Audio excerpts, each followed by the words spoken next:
Fridays Kaustinen ICH Academy. We have 3 presentations coming up right after each other, and then little break and 2 more presentations after that. And our first guest today will be Giacomo Botta, and he will tell about competing sounds, the multi-layering of intangible cultural heritage at the Kaustinen Folk Music Festival. Welcome. Thank you. Yes, so the title has been already said, so I will start straight away by saying that, like, talking about the Kaustinen Music Festival, the Kaustinen Music Festival is suicidal. So there are not so many people here, so it's fine, I guess.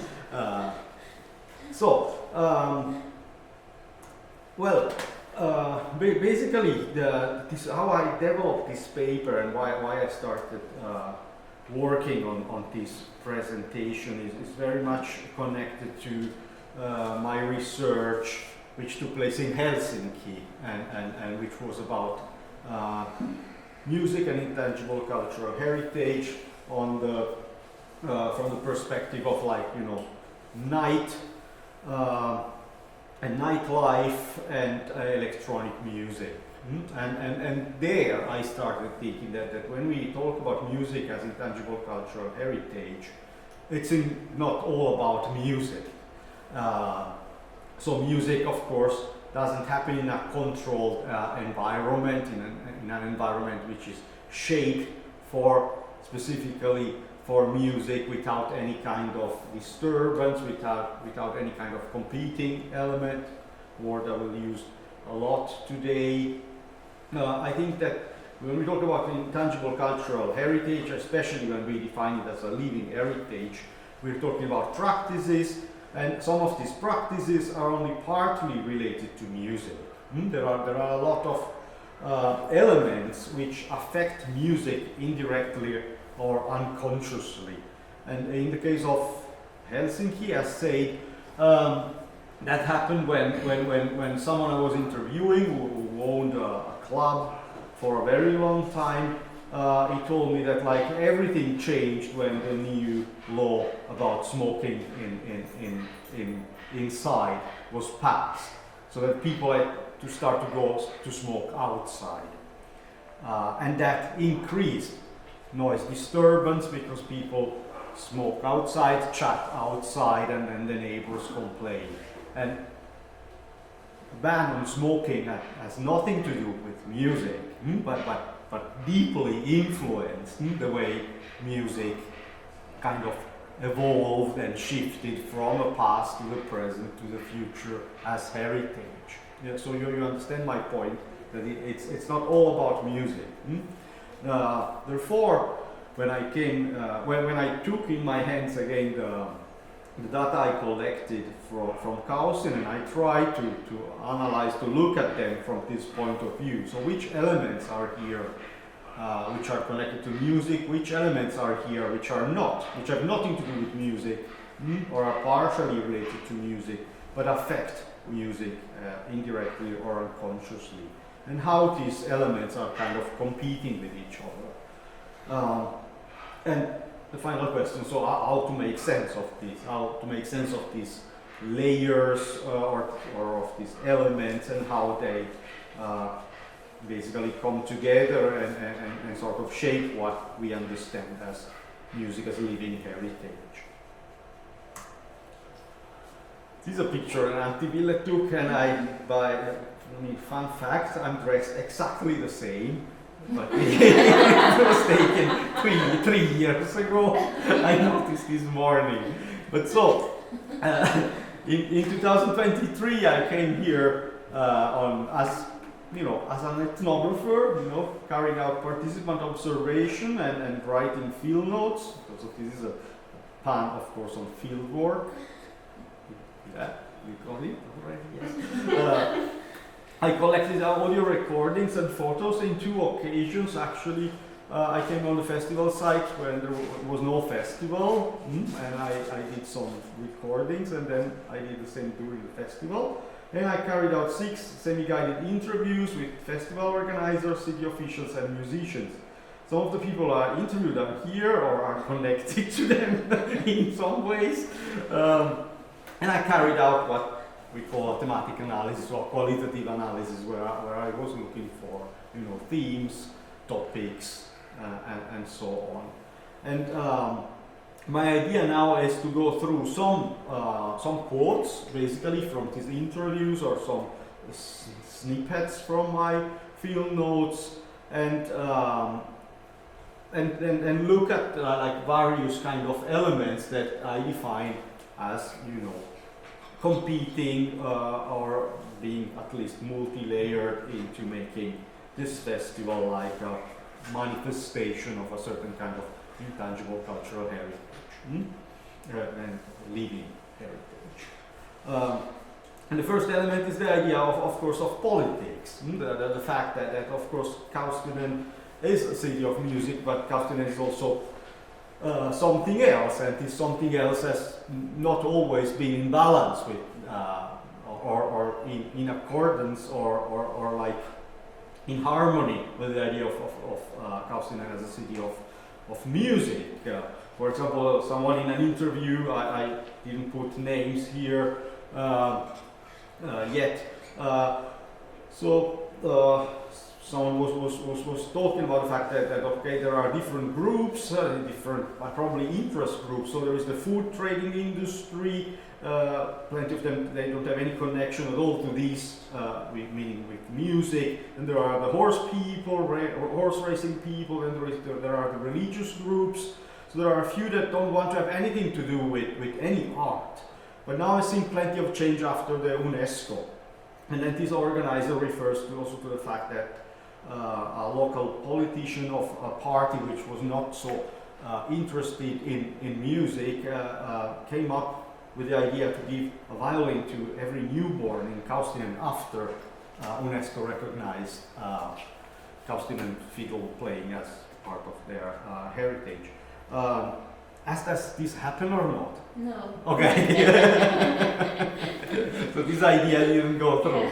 But it's interesting to also understand this like kind of plurality and complexity that like the city of music arise in a context where music is one of the interests.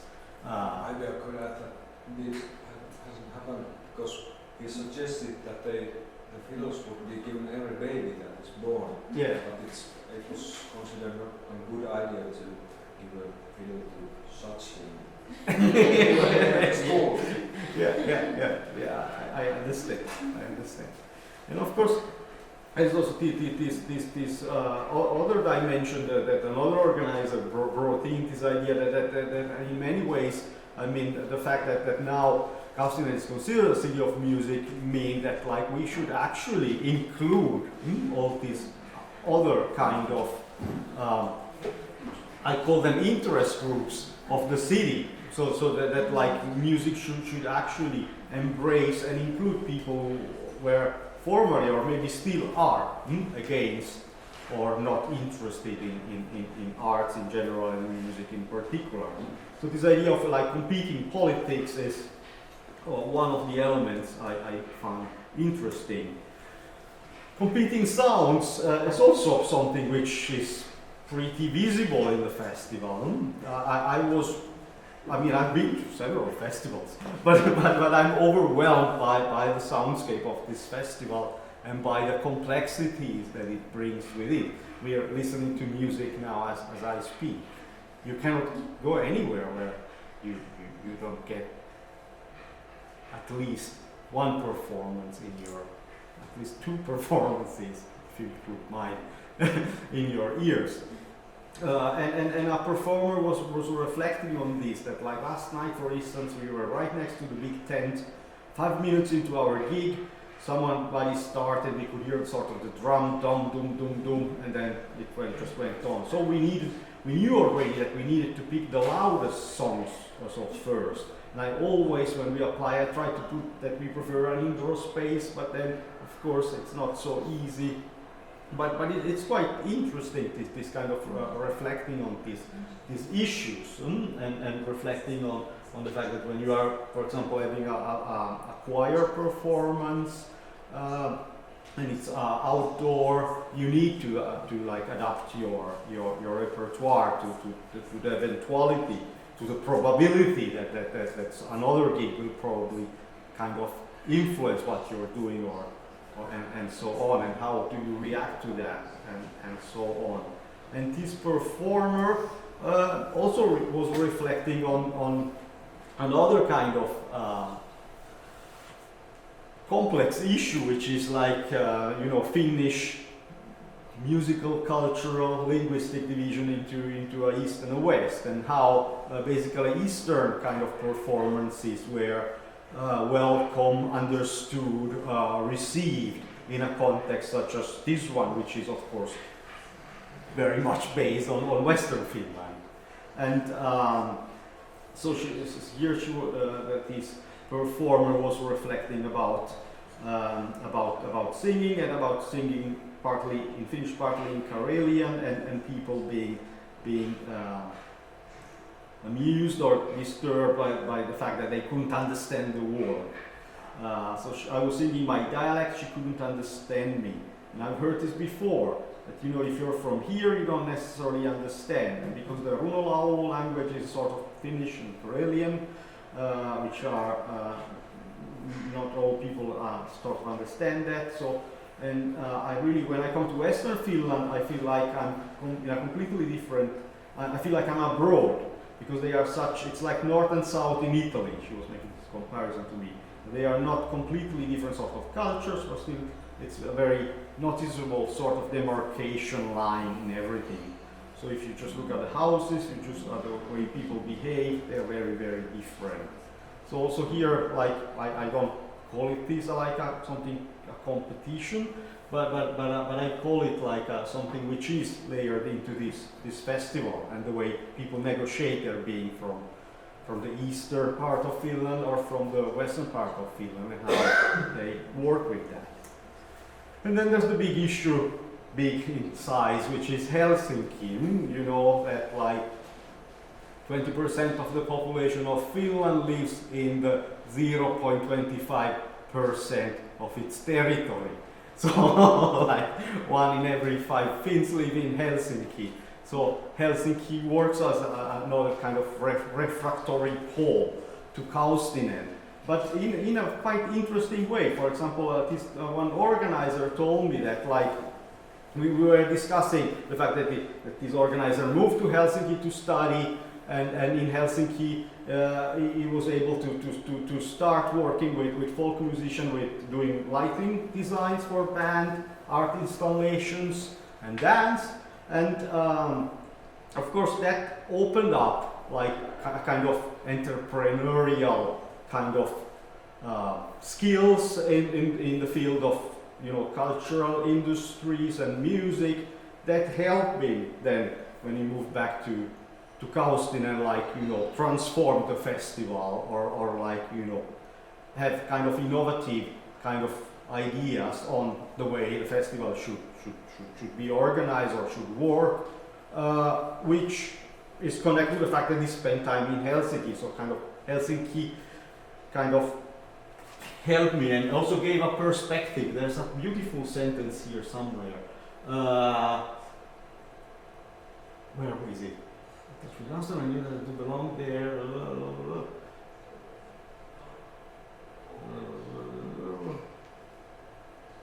Where is it? Yeah, no, up there. But I knew that I do belong there in Kaustinen. And actually, what is interesting is that when I moved to Helsinki, I started playing alone in my house. A lot more than I used to in Kaustinen, because it basically brought me back to roots. So it's quite interesting also this idea that basically playing music from Kaustinen alone in Helsinki was also a way to be born and to home and to kind of rediscover their own roots. So there are these two elements in Helsinki here. One element is the one where you kind of rediscover your roots, and the other element, learning skills in the cultural industries, which are pretty big in Helsinki in comparison to Kaustinen, and bringing them back to Kaustinen.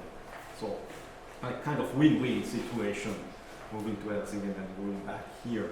But then, of course, a performer from Helsinki say that, well, it's not a Helsinki festival for sure. And I think she meant that, of course, from an urbanite point of view, this festival looks and sounds like rural, and therefore, from the standpoint of the capital city, it might also be considered a bit like different, so to say, or like with different kind of values. And of course, another big element is the idea of what is this festival in global comparison, and like one organizer was reflecting on the fact that, oh, well, it's all white-faced, Finnish-speaking people, so it's something that we have space to, room for people who are not this majority, or are we blind to the fact that there are so many people who aren't part of the white-faced majority and so on. Like, this is something which was being reflected in 2023, and I see already a change in 2025 in relation to this. So there has been something which has been actually truly taken into account.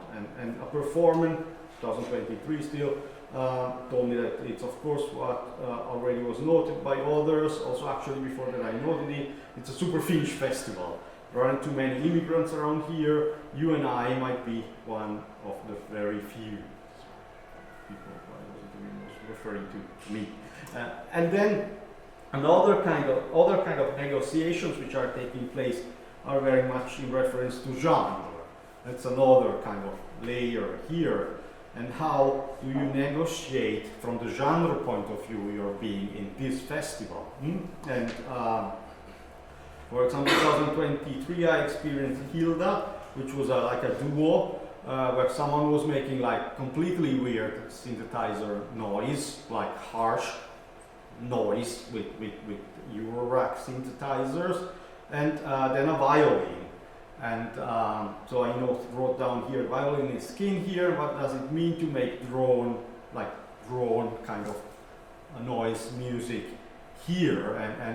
And I mean, I also noticed that the violin player played a completely clean acoustic violin, and the noise only came from the noisemaker. So I mean, that was a weird combination. And then there was a band playing like average indie music with acoustic instruments at this festival, emotional lyrics and so on. But the guitar player at a certain point picks up a mandolin and he says, yeah, we are here in Kaustinen, so I brought a mandolin, even if I cannot play it so well. So that was a way for this rock band to kind of justify their being here. So look, I also have a mandolin.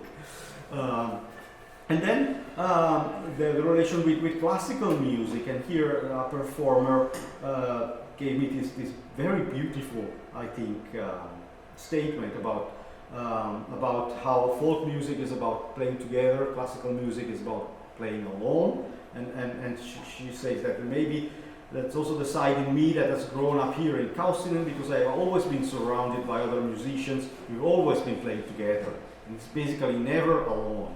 And it was a silly situation when my dad was having a master class in Sibelius Academy a few years back for the ones who are studying in the soloist program in Sibelius, like with these super good violinists.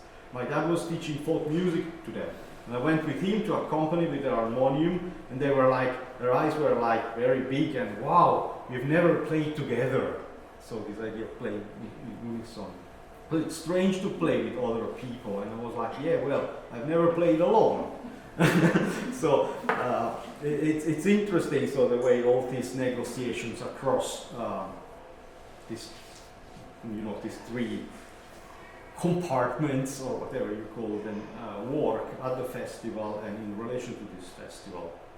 And the last big issue is of this layering happens in connection to the festival side, because if we think about festival typologies, there are basically three typologies of festival that, according to an American festival scholar. One is the kind of Citadel festival, which is a festival which is closed. Then there is a core festival, which is a festival which happens at the center of a city and uses facilities of a city. And then there's so-called Confetti Festival, which is a festival which happens all over the city. And Kaustinen Festival is actually a citadel festival. It is surrounded. You beep all the time. You come in and you go out, and there are fences all around it. But then at the same time, it is also a core festival because, I mean, this area of Kaustinen could as well be the piazza of Kaustinen. It's a very, when there is not the festival, it's a very public place with live students and children and so on. And at the same time, it is also a confetti festival because I went to a K market very far away from the festival, and I go in and there were these 3 old men playing. So it's a festival which basically disrupt these 3 typologies. It's a bit of all these 3 typologies of festivals. So that's also something which is interesting, which in a way it's again something which is layered into the idea of living heritage. So the festival ritualizes music as intangible cultural heritage in a variety of layers, as I try to say here. Some are political, some are place-based, some are genre-based, and so on. It's of course a celebration of the specific vitality of a village that's there. It reveals how music works with regional, east-west and national identities. It shows how music responds to human quest for pleasure, enjoyment and well-being. That's pretty obvious. But how to make sense about all these competing elements, I actually don't have an answer, but what I can say now after this is that, of course, heritage is about complexity. Heritage is about conflicting elements. Heritage is something which is layered and which built on consolidations of stuff and so on. So that is all. Thank you.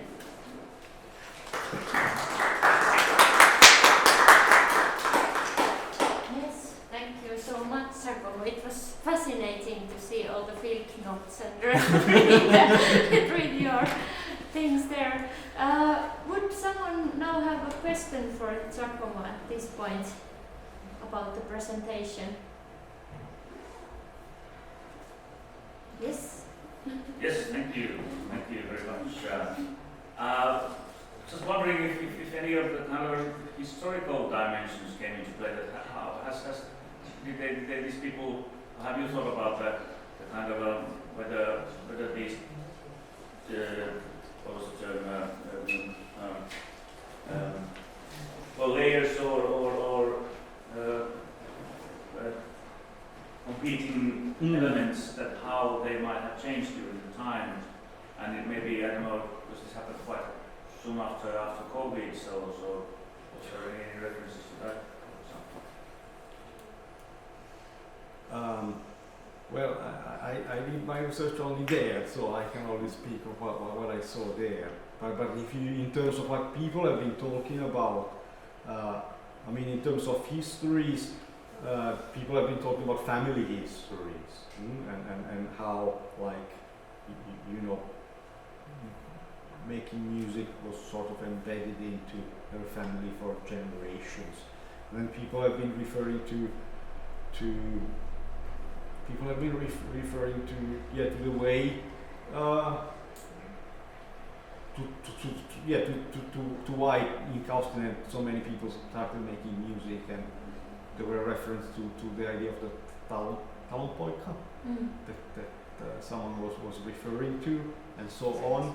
But then in the what you said about the post-COVID thing, I mean, definitely it has been like 2023 in particular has been like a year where you could clearly see people, I mean, being overwhelmed by the fact that they were at the festival. So, and probably yes, this is something I should think about when I analyze this stuff a bit better. Yeah. Okay. Do we have more questions for Giacomo? If not, then maybe we take a little pause and we are having just starting at after 5 minutes with the presentation by Paulo, and then we will have presentation from Velika, and then the idea is that we take a little like 15 minutes break and start with 15:45 presentation by Farshad Sanati, and then Anni Järvelä will talk about the Näppäri pedagogy for teaching folk music for children here in Kaustinen. So hopefully you will stay the whole time here in the hall. But let's take a few minutes break and continue soon with Paulo's presentation.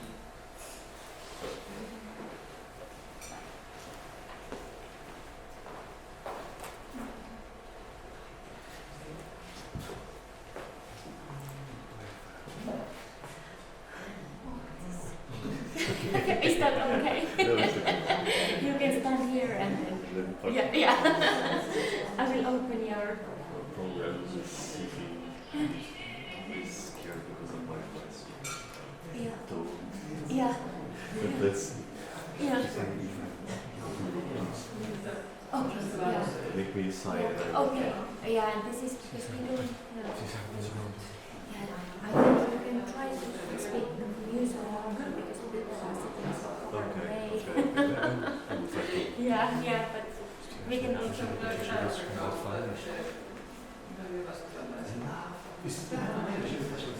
Esatto.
pyydän etukäteen anteeksi, että eikö varmaan pahia arvoisuutus. Mä saan tästä yksin bussilla, että mä mulla isot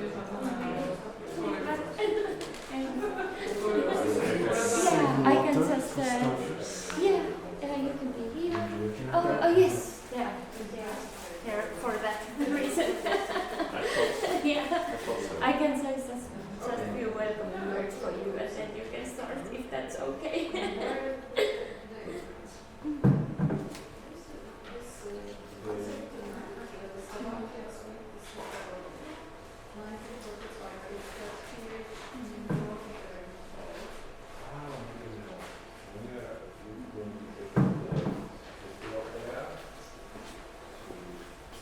Okay, welcome. Now we start after the little break our next presentation, and we are happy to have our guest Paulo Longo here in Kaustinen, where we welcome.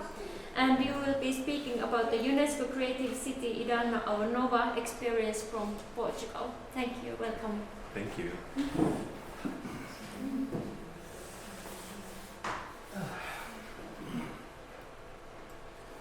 So, hello everyone. Can you hear me back there?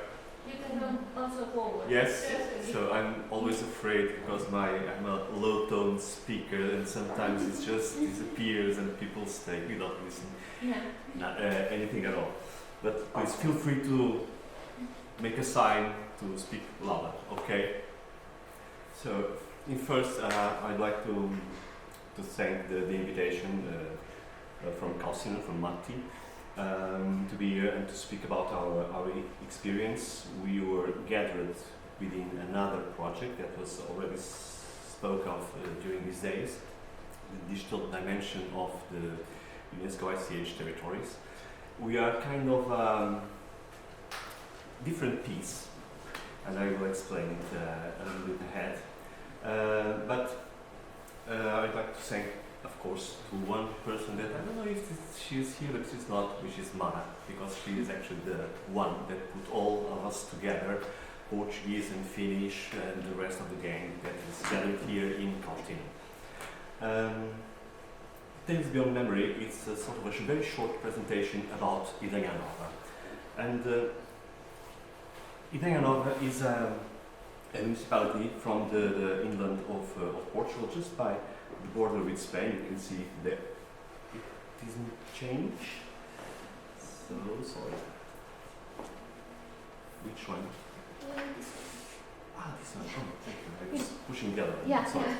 Now you can see it. So that's Portugal map, and some facts about Idanha that I think are quite relevant. So we are inland country from Portugal. And Portugal has this feature. You can see it's like a rectangle, and the side by the sea has the most dynamic parts, socially, economically, culturally.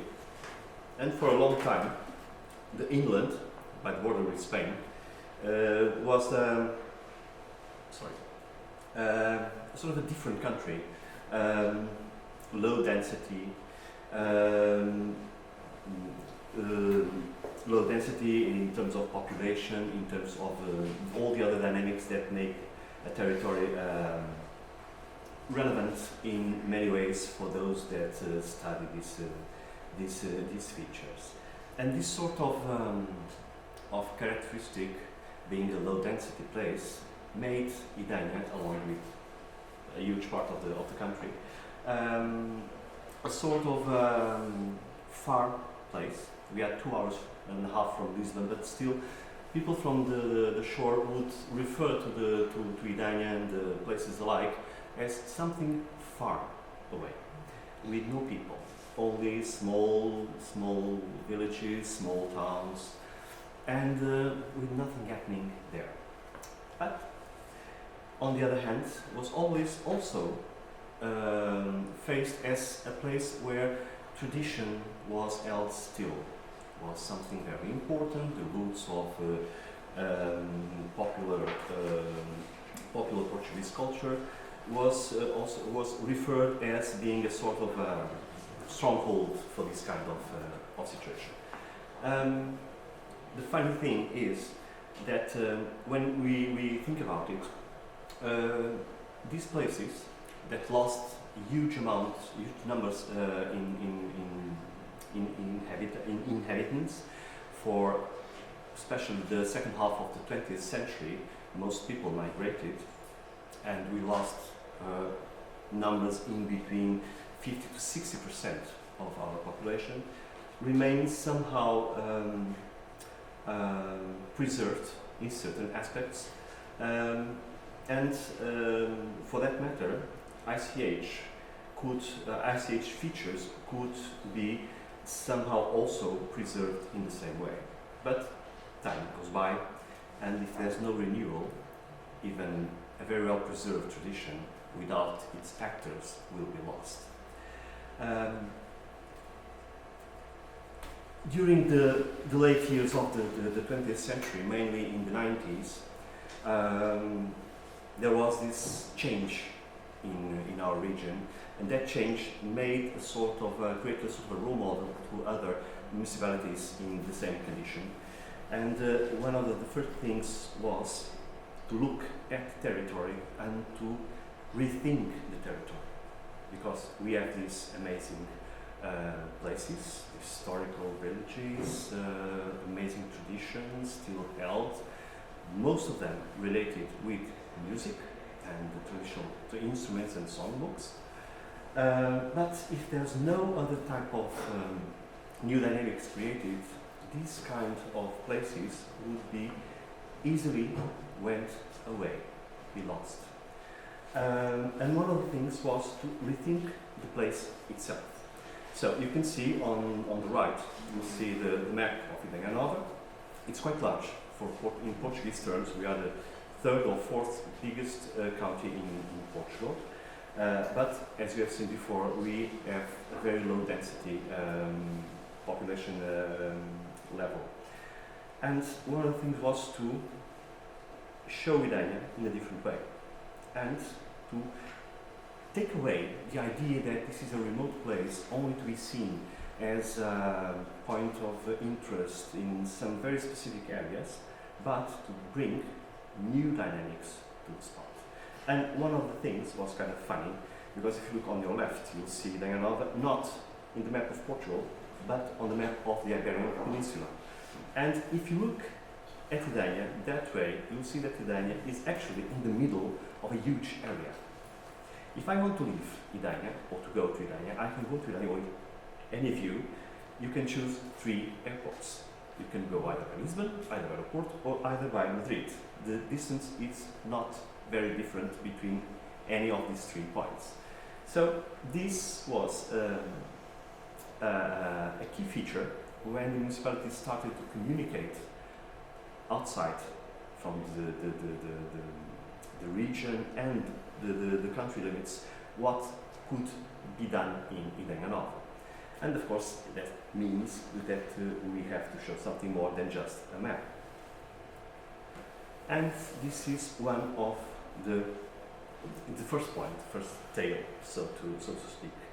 When we think about Idanha and we present Idanha, we like to present it as a sort of ecosystem with different layers. Okay, so one of the features that was chosen is the UNESCO brand, and as a UNESCO brand, Idanha-A-Nova has some classifications that put Idanha in dialogue with different realities in a way that you can show yourself, but you can share experiences with other countries, with other themes and possibilities. One of them is this one. We have a huge area shared with Spain, which is a national park for a long time now, and was included in the Man and Biosphere program from UNESCO. This is one of them. The other one is the Naturtejo Geopark, and the Naturtejo Geopark adds another level, because in the first one, the most important thing to be considered is the natural heritage, but as a geopark, things are a bit different, and the cultural level is embroidered within the concept. So you cannot think the territory just as very interesting landscape with remarkable geological features. You have to think the territory with the communities and the culture that lies within that territory. And this was the first one in Portugal. The most significant part of this area actually is in Idanha-A-Nova, which was at some point the key motor to the process of installing this project in the territory that gathers all the other municipalities around. And the last one, this tries to be a joke, usually results. But if you're not paying attention, you can look on the top of the image on the left side and you'll see the logo of the Idanha-A-Nova as a creative city of UNESCO in music. And when we chose to apply to this label for UNESCO, there was a choice to be made because there are several categories within, and music was the one that made sense to us. The process was quite participative, involving the communities, involving a lot of stakeholders that were already working on the field, and it was a very big challenge because Idanha is really small. And even nowadays, the network has been growing and growing ever since. It's only in music you have 75 cities in the UNESCO Creative Cities Network, just in music. And when we were applying this, we did this with the communities. We talked with all the stakeholders that were present there. And then happened something very, very not funny. As you have seen before, we have about 8,000 and about 8,700 inhabitants. And when we were about to apply, UNESCO did something very awkward. They decided that for creative cities, only could apply cities with 100,000 inhabitants. So we thought that we were doomed from the start, but then we decided to reply, and we fought back. Because if UNESCO did this, they were not allowing a huge number of cities to be part of this process. They were excluding entire countries, because there are countries that don't have 100,000 cities, not countries. They were excluding them from one thing that is absolutely essential within this concept that UNESCO tries to provide for, which is the inclusiveness. Equality and inclusiveness. And we fought back and we won. And in 2015, Idanha-A-Nova became a creative city within UNESCO Creative Cities Network. And how come such a small place being able to enter in this group where most of the members are much, much larger cities? So, one of the things that needs to be explained in this process is related with the concept itself. It's not easy to explain how to become a creative city. What's a creative city? And for many people, common people, when we were explaining this, the first reaction was, curiously, okay, we can become a creative city because we have a very important tradition, musical tradition here. Okay, that's ICH. But a creative city is more than that. So, the idea was to present a place that has a very rich ICH tradition for itself, that has been preserved, that has been enduring, that has been reshaping itself so that it can make it nowadays in the contemporary world, but at the same time, it's thriving alongside another part, creating a combined ecosystem where culture is the main denominator, the common denominator, and within a certain degree of relations that make them aware within each other tendencies, different genres, etc., etc.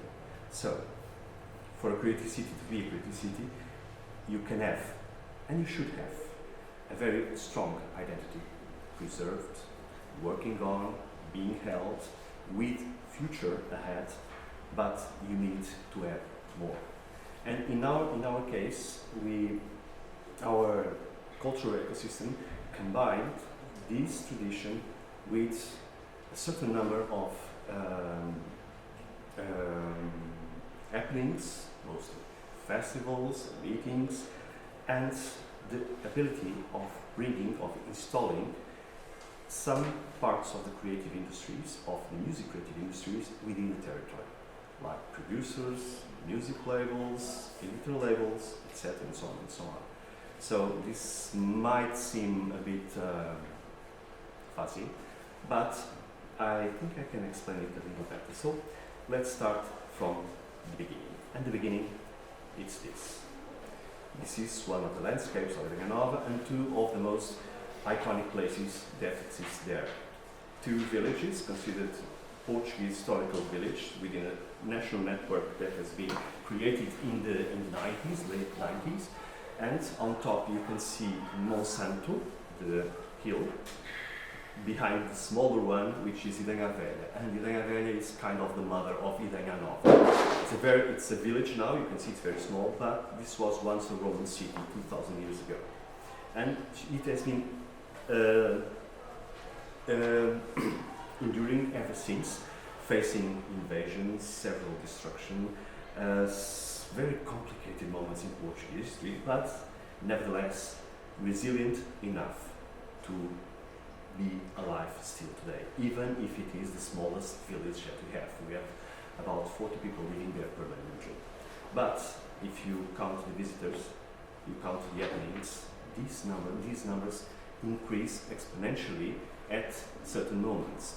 And these two places became some sort of beacons of one of the things that marks this image of Idanha-A-Nova, which is that very rich history, that very rich tradition with music in particular.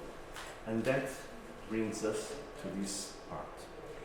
By the late 90s, you are looking at one of the most, not one of the most, I'm going to say it, if I was in Portugal, probably someone would try to crucify me, but yes, I think I can say this. The doof is the most iconic instrument that we have. It's a musical instrument that has been thriving for a very, very, very long time. Experts do not agree in a lot of details, but this is one I think everyone would agree.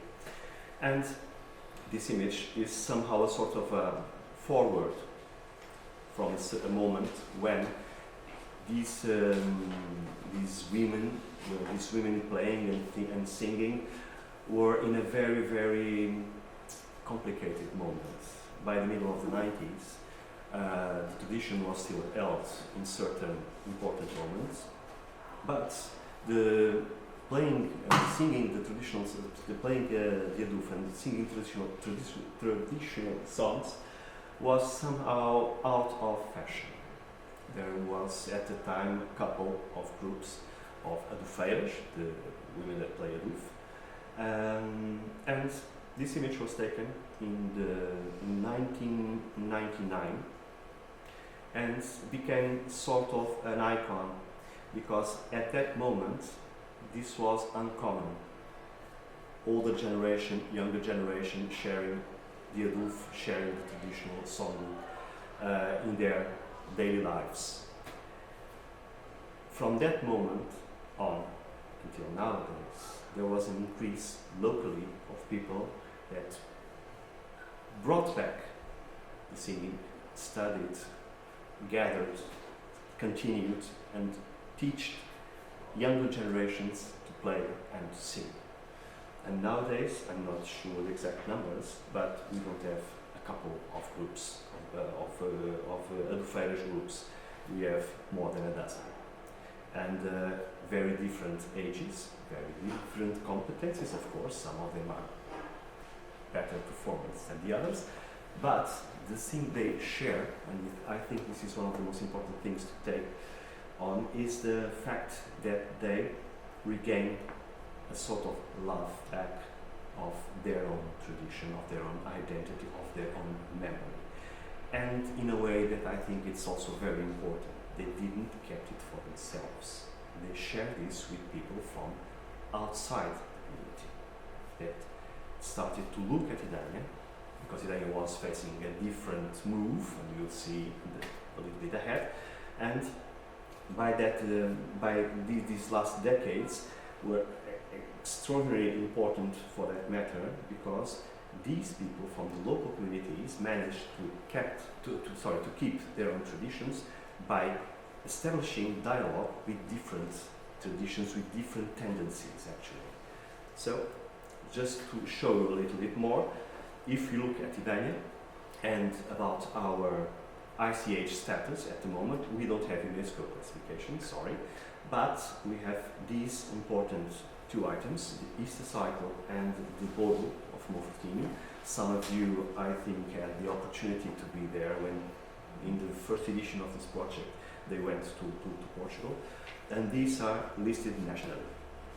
Okay, we are not very concerned on putting this further ahead for now, but the thing is, if this makes sense for the communities that are involved in the process, good enough.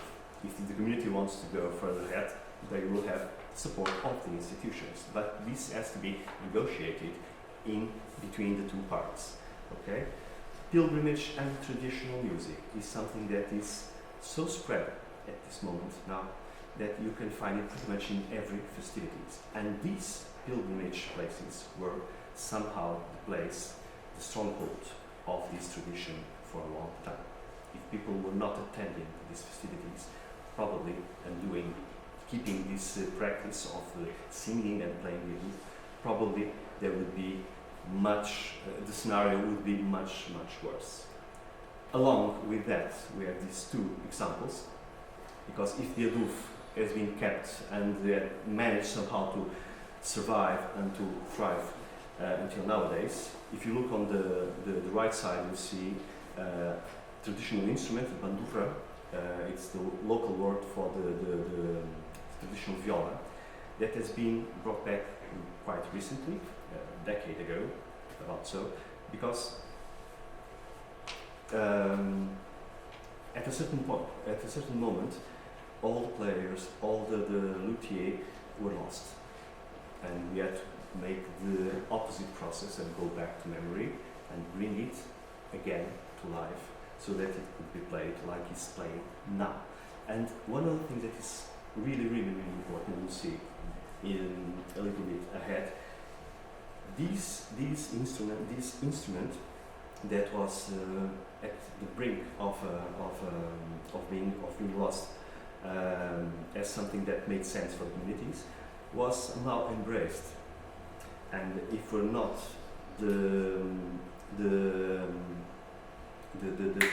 sorry, missing the word. If there was not this effort of rethinking some parts of tradition in a way that they could function nowadays, this one wouldn't be able to be brought back to life just by the local abilities. If this is the frame from we come from, traditional setting, that is of course a very important layer root for every process that goes beyond. Oddly, the things that were happening aside were not happening aside this line of work, this operating tradition in the territory. These new things, these new features went very early, they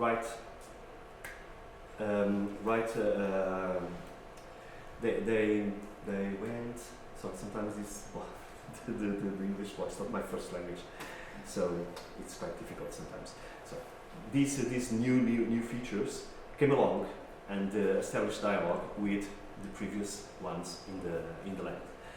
And oddly enough, This is one of the things that might be in the complete opposite place, but it's not, because this festival, the Boom Festival, with everything that's amazing about it, super contemporary, the most everything in the ODS category, you can have them, very well regarded in terms of environment, etc., etc.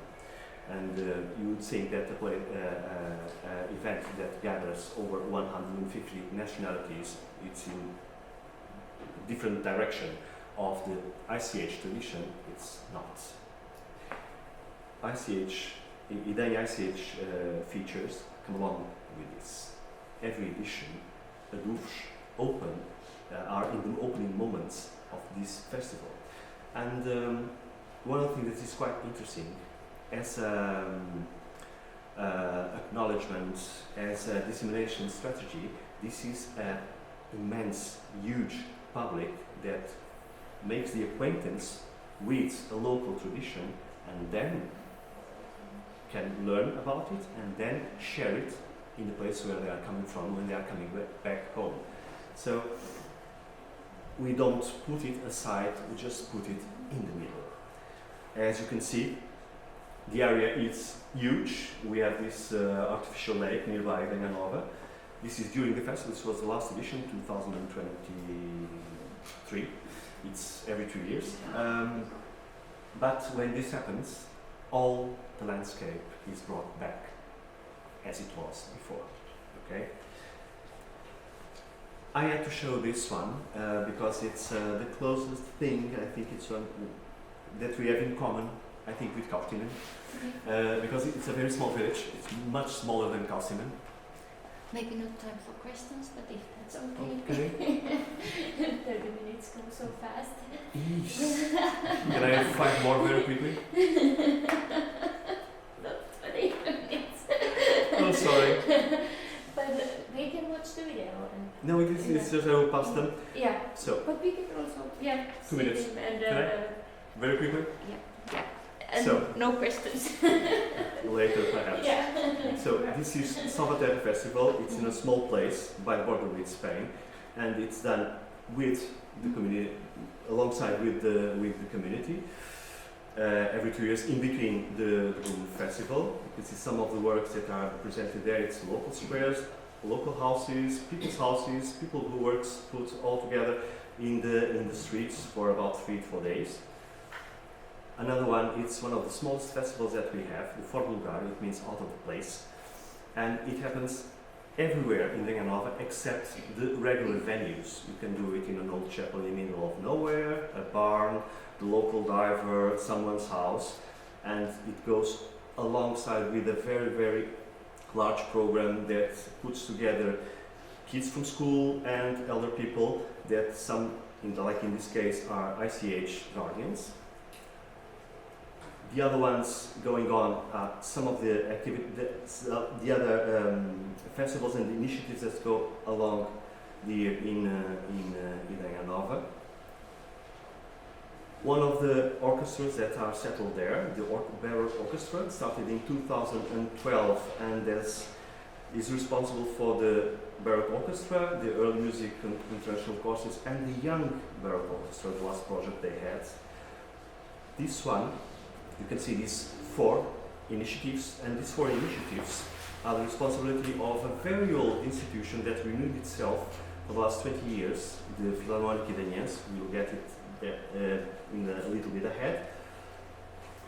The Orchestra Without Borders is a project that is settled in Idanha, working with musicians from Portugal and Spain, both sides of the border. And the last one, some initiatives that we are taking there, crossing contemporary and tradition, and putting alongside different ways, innovative ways of dissemination, of sharing. Some of this related with the digital dimension. This one is our cultural magazine, so it's available in the network also. This is one of the most significant works done, and a reference from the Philharmonic Idanhense. That's why I didn't put the name before. This one is key item, and it's ongoing now, starting in 2014 as a pilot. It was some time ago, but we got it back. And if you want to talk with about this with some detail, João Branch, my colleague back there, will be glad to explain it to you because he's responsible for this. And the labels that are going on there. These dedicated to traditional instruments, these to memory and traditions alongside with different ways of expressing. Each one of these has the digital component integrated. The artistic residence is one of the key features also that are being held here, and the Common House is not just about musicians making artistic residences in the territory, but doing it within the community or the communities. And just a memory, this was a small thing we did to promote locally in Portugal the other edition of the network UNESCO Cultural Spaces before this one that we are in. So the result in very few words, from the first map to this map alongside over 2 decades, this is something that is now associated with Idanha-A-Nova and not the words that you see in the first map. So thank you so much. Sorry for taking this long. Yeah, thank you. Yes, thank you so much for the presentation. And hopefully we have time afterwards to discuss. And then I will change the slide here, guys.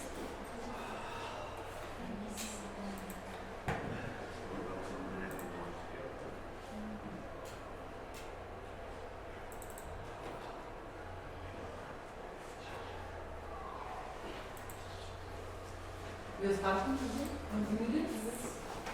Yeah. Okay, and then our next speaker will be Velika Serafimovska. Maybe you can pronounce it still in a better way. Serafimovska. Welcome. So wonderful that you could visit here in the Kaustinen ICH Academy.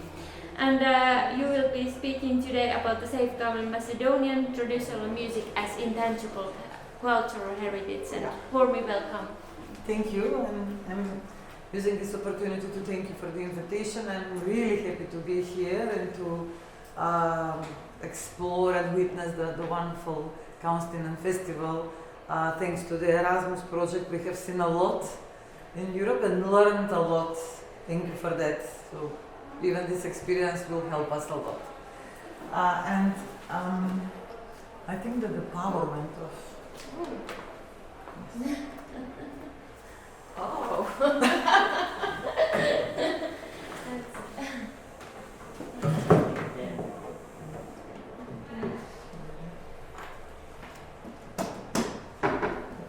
And I try to be fast, and this happens, of course.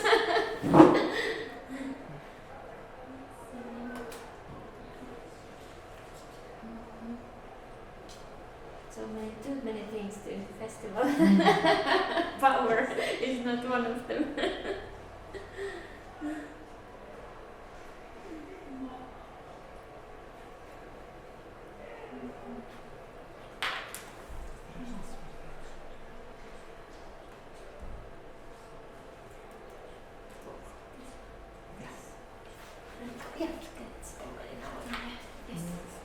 So I would like to introduce myself first.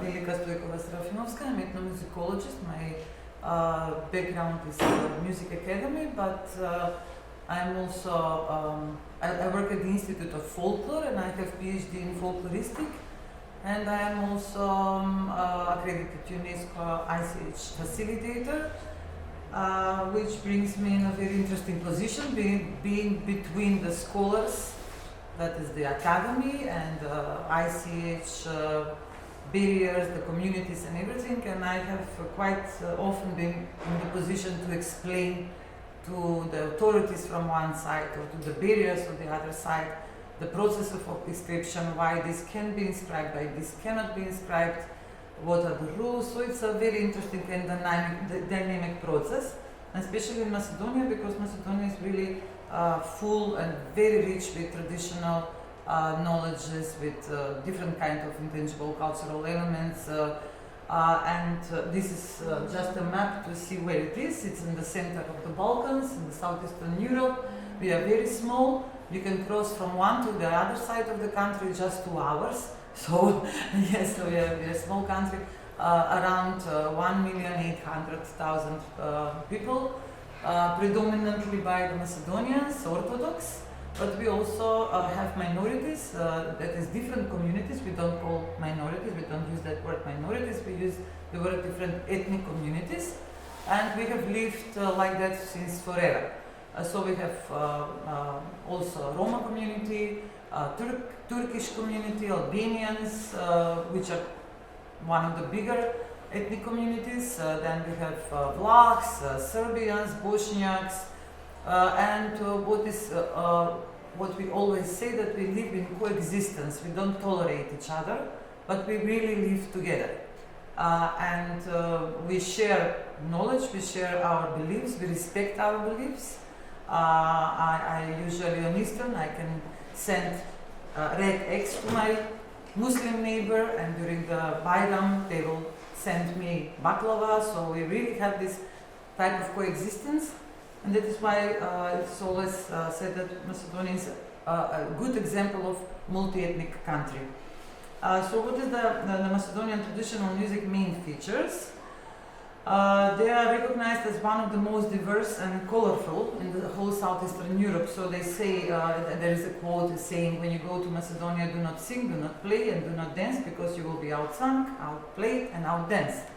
And the diversity is evident in the rural areas, in urban areas, because it's really something that we are put in the our geographical position was always to be between some civilizations, between some empires, and between the Byzantine, the Roman Empire, the Byzantine Empire, then the Ottoman Empire, and they all left some traces in our culture.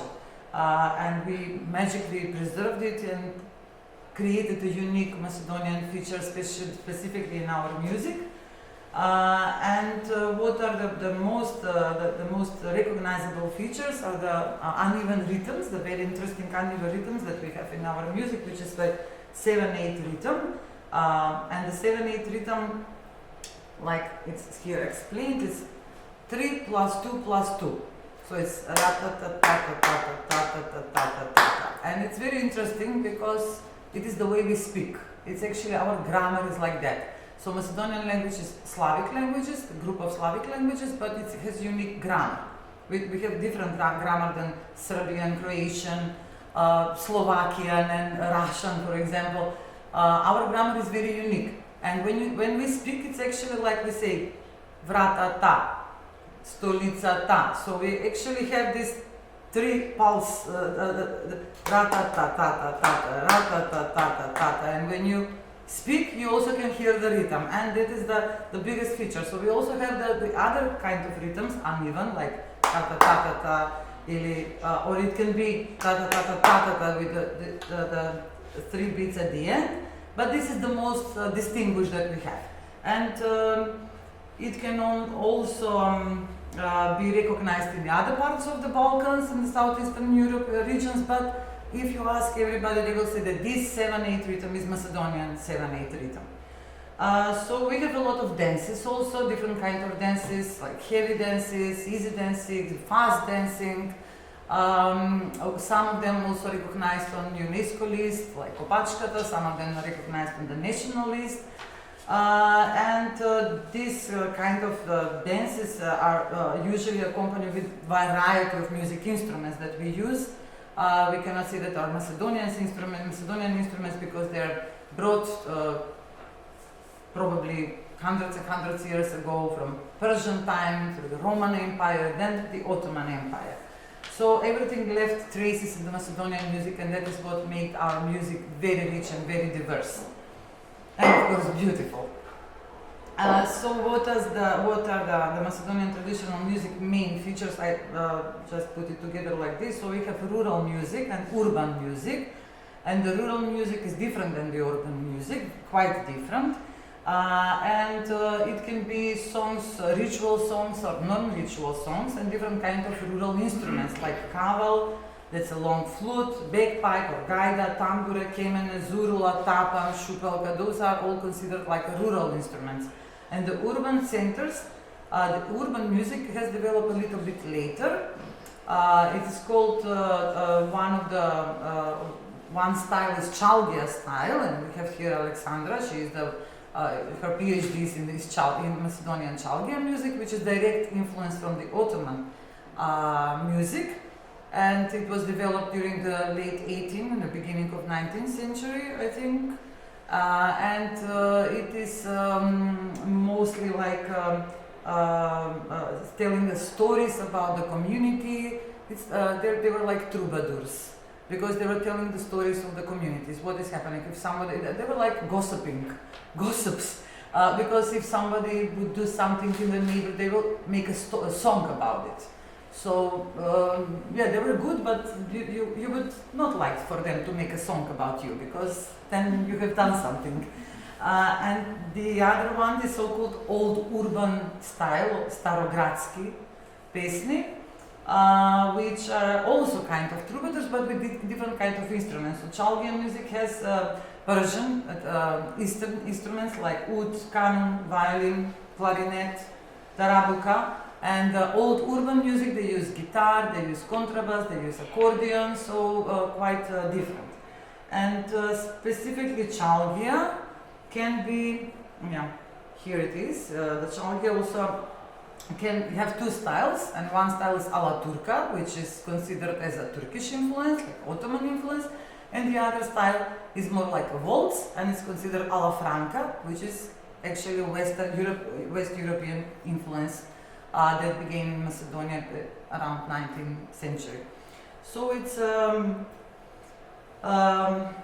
the melodical structure is very lyrical and very melodical, as you will hear. And regarding the vertical, we have quite diverse polyphony singing, not such as Georgians, but we do have polyphony. We have drone polyphony, and then we have thirds in the city, in the urban songs.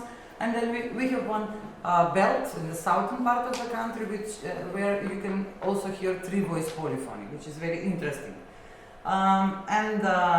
Rhythm is also, a lot of songs can be in free rhythm, like rubato, and they're usually played by one person, sang by one person. So we have also a lot of love songs. We are actually in Guinness by the number of love songs, because we have really a lot of love songs, and I can say that Macedonian songs actually are the collective memory of our people, because our history is quite disturbed, not so good history. We had a lot of problems during our in hundreds and hundreds of years, so we put all of our collective memory in our songs. And that is why our songs are so diverse and so rich. So you can hear partisan songs, love songs, ritual songs, songs about fighting the Ottomans. So everything is put in the songs. And even today, when we defend ourselves and our identity, we are using the songs. And we say, this song's text tells about this and this and this. So it must be true, because it's in the song. That is why the music is very important for us. But let me start with one interesting example. So we have very old territory, and the civilization on our territory has been developed in the last archaeological excavation said that there were settlements 8,000 years ago. And in 1989, they found very interesting instruments, which we call globular flute. It looks like that. Can I play a sound? Yeah, and I can Okay, just to listen how the antique instrument, like archaeological old instruments, sounded. The flute was found in the archaeological site, which was actually burned, so it was perfectly preserved. And when they found it, they didn't know what it is, and they gave it to Dragan Dutovski, who is a professor at the university now.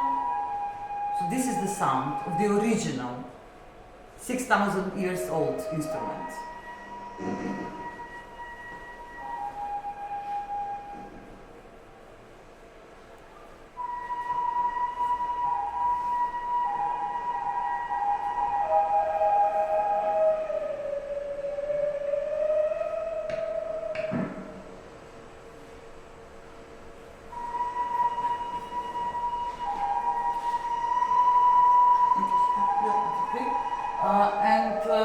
So this instrument was found, and immediately it started to be used in the different kind of ensembles, and Professor Dautovsky made different kind of copies. He made even a reproduction like a glass ocarina, we say ocarina, round flute. So he started to use it on his concert. He's a very good musician. He played all the traditional instruments and is also a professor of traditional instruments at the university.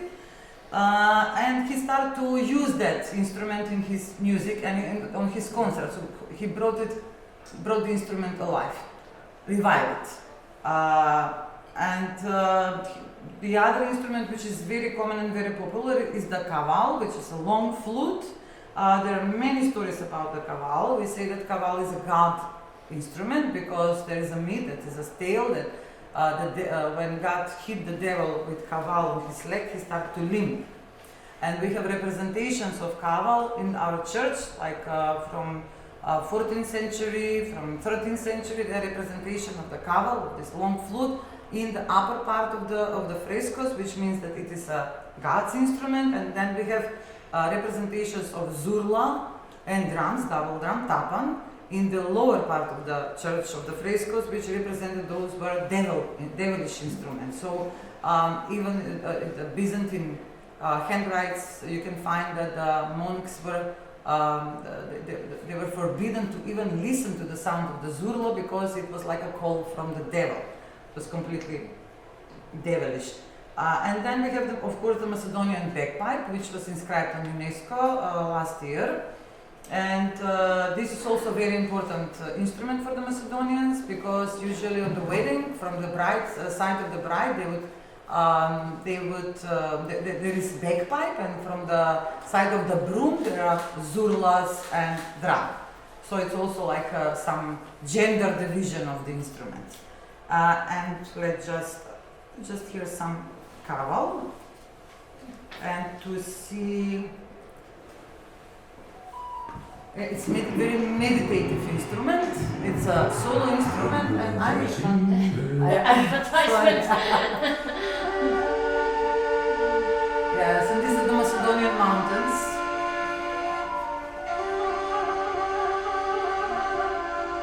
We say it has like a so smooth voice, like a honey. It has made a honey sound.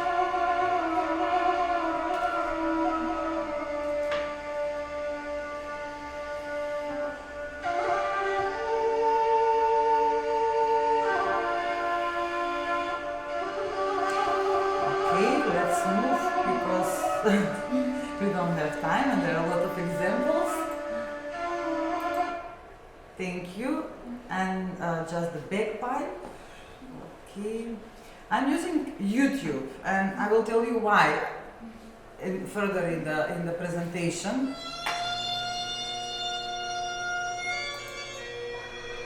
This is a specific Macedonian dog. It's called Sharplaninets because it is located only on the mountain Sharplanina, huge mountain which is in the western part of the country, and you can find it only there. It's quite big. It can fight bears.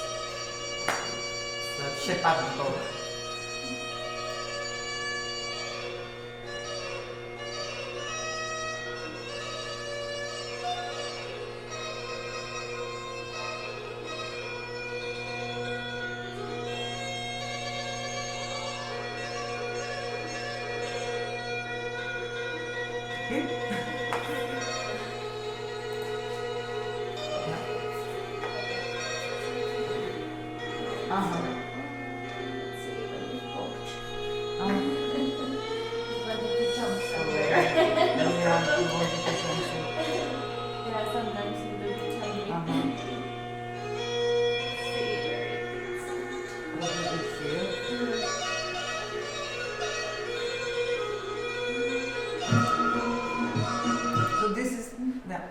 It was like this instrument is consisted of bagpipe, kaval, tambura, and drum, and it is a rural orchestra, and it's still very much alive.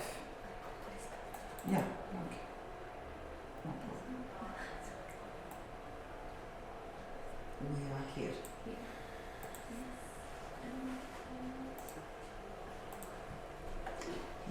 and this is the Zurla, and I will play now one example. That is example of Majovci. Why I'm choosing this example? Because it's one very specific Roma. They're the Roma players. We cannot see. It's interesting for the beginning. I told you that we live in coexistence with different ethnic communities, and this region is populated by Macedonians, but also Turks and Albanians. And this group, Majovci, they're a family. They play for a long, long time, and they just transmit the tradition of Zurla and drum players. They're the best and very well known, very expensive also. But they accompany all the weddings in this region, regardless if it is Turkish wedding, Albanian wedding, or Macedonian wedding. And actually their sound is very recognizable in this region because it's a spontaneous region. So when they play, then all the villages know that they're going to take the bride now, because they recognize the melody. They're going to go to church now. So they know how actually what is going on. They're like messengers, musical messengers. And this is the dance Teshkoto, the heavy one, which is the most famous dance in Macedonia, and everybody knows it. It's quite difficult to be danced. It's a ritual male dance. Today it exists only on the weddings and only on stage. So this is our, when I said we coexist together, we respect each other and we live together actually. This is Chalgia, and of course brass orchestra. Of course we have Roma community, and the brass orchestras are very important for us, and I'm talking about today. I'm not talking about the past. I'm talking everything that I'm talking about is happening today. And today, if you want a brass orchestra, usually the best man on the wedding would pay quite a lot, but he will make that as a surprise on the wedding for the couple that is married. And this is, for example, one of the best brass players, Angushari Orchestra. Again. Advertisement first. Advertisement. Okay.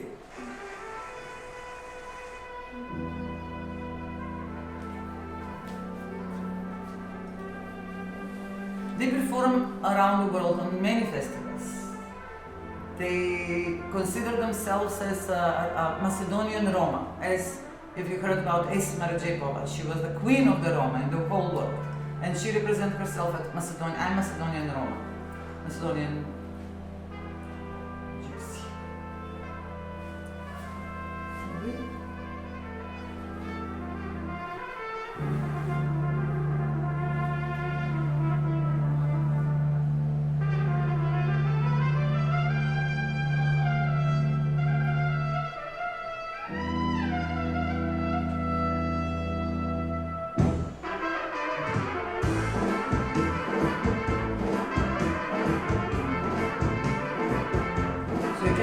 How loud it is on the wedding when they start to play. So everybody starts to dance, and they're very cheerful. They bring the mood up immediately. And what is happening here? So Macedonian music is intangible cultural heritage. We have on the National Register for Intangible Cultural Heritage what we call also folk goods. That is how the terminology that we use. Also includes a lot of music and musical instruments. So the chalgia is inscribed, kaval, tambura, gaida, bagpipe, tapan, they're all inscribed on our National Register. And we also have 6 elements inscribed on the UNESCO ICH list, and 3 of them are music and dance. In 2024, we inscribed traditional bagpipe, gaida, and tulum, because it's a bilateral file together with Turkey. And then we have the Glasoyechka singing, which is inscribed on UNESCO list for urgent safeguarding. And then in 2014 we inscribed the Kopachkata, which is a social dance, very interesting, danced only on drums. And it can be like 3 or 4 drums. So we, what are the accredited institutions for safeguarding intangible cultural heritage in Macedonia? Of course, the first one is the institute where me and Alexandra work, that Institute for Folklore. And also we have 5 other accredited subjects, institutions for safeguarding intangible cultural heritage, and one of them is the Macedonian Language Institute in Skopje. Why? Because we also inscribed in our national register the dialects, but not just the Macedonian dialects, but also 2 Turkish dialects, 2 Albanian dialects, and 2 Roma dialects. So we are very proud of our diversity. And then we have the Museum of Macedonia, which is responsible for safeguarding traditional handcrafts, and the Institute for Old Slavic Culture, which is situated in Prilep, and that is a city in the western part of the country. So they are quite responsible for the intangible cultural heritage in this part of the country. And then we have the Institute for Ethnology and Anthropology, and of course the Institute for Spiritual Cultural Heritage of the Albanians in Macedonia, which is responsible for the Albanian intangible cultural heritage. But it's not a rule, because even some of the elements of the Albanian ICH and Albanian heritage also came from our institute, because we have Albanolog, like Albanian expert, Albanian ethnologists who work in the institute. So what is the main role of the Institute for Folklore?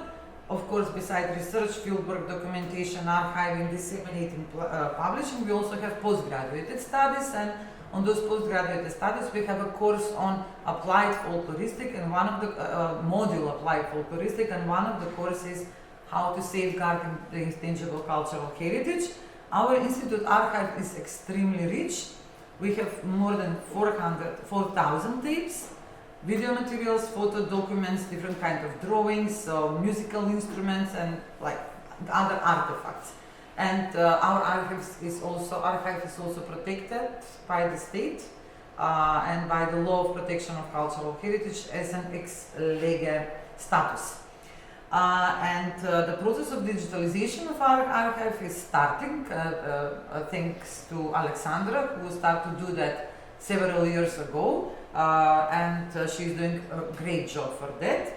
And regarding the living heritage, so regarding how today the Macedonian music is transmitted and how we are keeping it alive, actually. I heard the first speaker. He was talking about music as an intangible cultural heritage, and yesterday we discussed that with Mati. I think that when the music is performed only on stage, is it still living heritage? It's a question, but as long as it is still performing and transmitting to the younger generation, as long as the younger generation are considering them as part of their identity, then it's quite fit in the UNESCO definition of what is intangible cultural heritage. And today, maybe the most prominent feature of Macedonian identity among the youth, among the young population, is actually the Macedonian music. The second is Macedonian Ivar. That's a cuisine, that's a dish. But first is always the music and the instruments, and that is why the music is so popular and so alive. And we have formal and informal processes of transmission, and the formal is, of course, the professional academic folk ensembles, like ensemble for folk dances at Macedonia Tanes, which is a solo professional ensemble, and we have like semi-professional ensembles.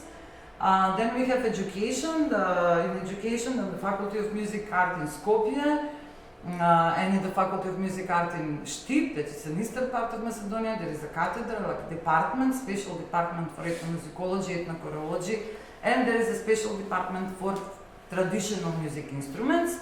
And also in musical high schools, they learn traditional music instruments. Kaval, bagpipe, tambura, everything that is considered as a traditional instrument, they learn it. And it's not just in the capital, but also in all the other cities in the country that have musical high school. Now, I think that every year some new school is adding this department. So it's becoming much more and more popular to play traditional instruments, which was not the case in the past. That's interesting, how it was all revived. And the informal transmission is mainly through the KUT, we say KUT in short, Cultural Artistic Association, or Kulturno-umetnički društva in Macedonian. And we have almost in every, not almost, but in every smaller, bigger town. In bigger there are towns, there are cities, there are more, like 10 of this association, but every in some villages even, they have these associations, these societies which are like a core, like a cell for preserving tradition, not just music and dance, but also costumes, rituals, and everything else. And they can be found on local, regional, and national level. Then the other informal transmission you can find on the festivals like this, which is a great platform for listening and transmitting and learning. One of the most famous festivals is Dolneni Festival, which is completely dedicated to the traditional music, and it is. We will mention it a little bit later. So we have also folk music and dance seminars, usually take place during the summer. Then we have on internet, that is now I'm telling why I'm using YouTube examples all the time, because you can find a lot of Macedonian music on YouTube. There are whole channels of Macedonian traditional music if you want to learn. And even when we spoke, for example, with some kaval players from Serbia, from Belgrade, because the kaval became very popular in Serbia after the 1991 was the bombing, I think. They started to learn, the Serbians start to learn kaval, and because it's very divine and calming sound and very meditating, and they learn from YouTube channels, Macedonian channels of how to play kaval and different kinds of melodies of kaval. And also, I will just, Pesna Oraga, that's a very interesting platform, digital platform on which you can find, I just try to open it to show you, you can find, you see, 1,516 songs. But what is interesting is that actually every song can be, all the performance of that song are put in this platform. So you can choose what kind of performance do you want. You want old performance, recording from the Macedonian radio and television, like recordings from the 50s and 60s. You want some newer performance of some popular ethno band. You want that song performed by some world music group. So everything is put in this on this platform. It's a private platform. It was not supported by the state. It was just enthusiastically done by one enthusiast from Ohrid, the city where Alexandra comes from. You can just scroll down. Yeah, so you can see, just choose one song. Go down. So you have the upstairs. Okay. You have the lyrics in Cyrillic but also in Latinic, and you see here you have, okay, here it is only one, you have two performances, so you can also download the song. And it is very good way of learning the songs and learning the lyrics, and the youth is very interesting in using this platform a lot, the young people. Okay, yeah. So we also have national projects that promote Macedonian traditional music. Like one of my favorite project was the Macedonian Heartbeats in 7/8. And what did the project also actually gathered different kinds of pop and rock musicians who performed and recorded Macedonian traditional songs, and that became very popular in the space and among the youth. And the other song is, this project was maybe 10-15 years ago. The second project, Macedonia, We Carry You in Our Heart, it's the most recent project which was developed 3 years ago and is still going on. Also prominent Macedonian singers as the reproducing, singing the famous Macedonia patriotic song. And it also Chalgia project, which was a huge project in which all the Chalgian songs were re-recorded again in new sound and put on YouTube, and it was really excellent project. These are some good practices, like how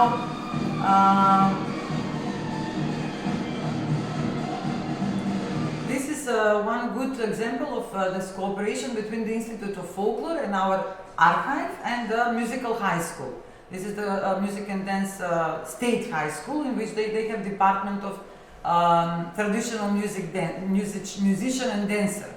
And so it happened actually 2 months ago. They came to the Institute for Folklore. They took some already digitalized archive materials, and they reconstructed them in the school with students. And after that, there were 2 concerts which were magnificent, and immediately everything was put on YouTube again, and it was spread on the internet.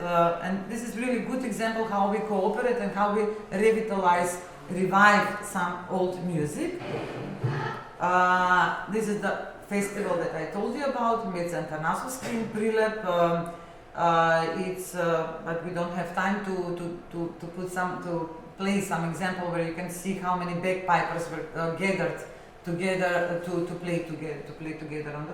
And of course, popularizing Macedonian traditional music by popular singers like Toša Projevski. He was the most prominent Balkan singer. Unfortunately, he died at the age of 27 in a car crash, but he was really something, and he played wonderful Macedonian music, pop, and also Macedonian traditional music, and some of his performances became a ringtone, and they were promoted as a ringtone on the phone.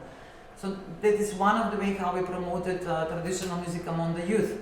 And then Dragan Dutovski Quartet, Chalgia Sound System, where Alexandra plays, Baklava and Ljubojna. So I will just play this example, which is really good. So you can see how the popular bands, like world music style bands, are included Macedonian music, Macedonian bands, Macedonian songs in their repertoire, and they are very popular. Ljubojna, they became their stars in every festival they go. They travel, they go to European festivals.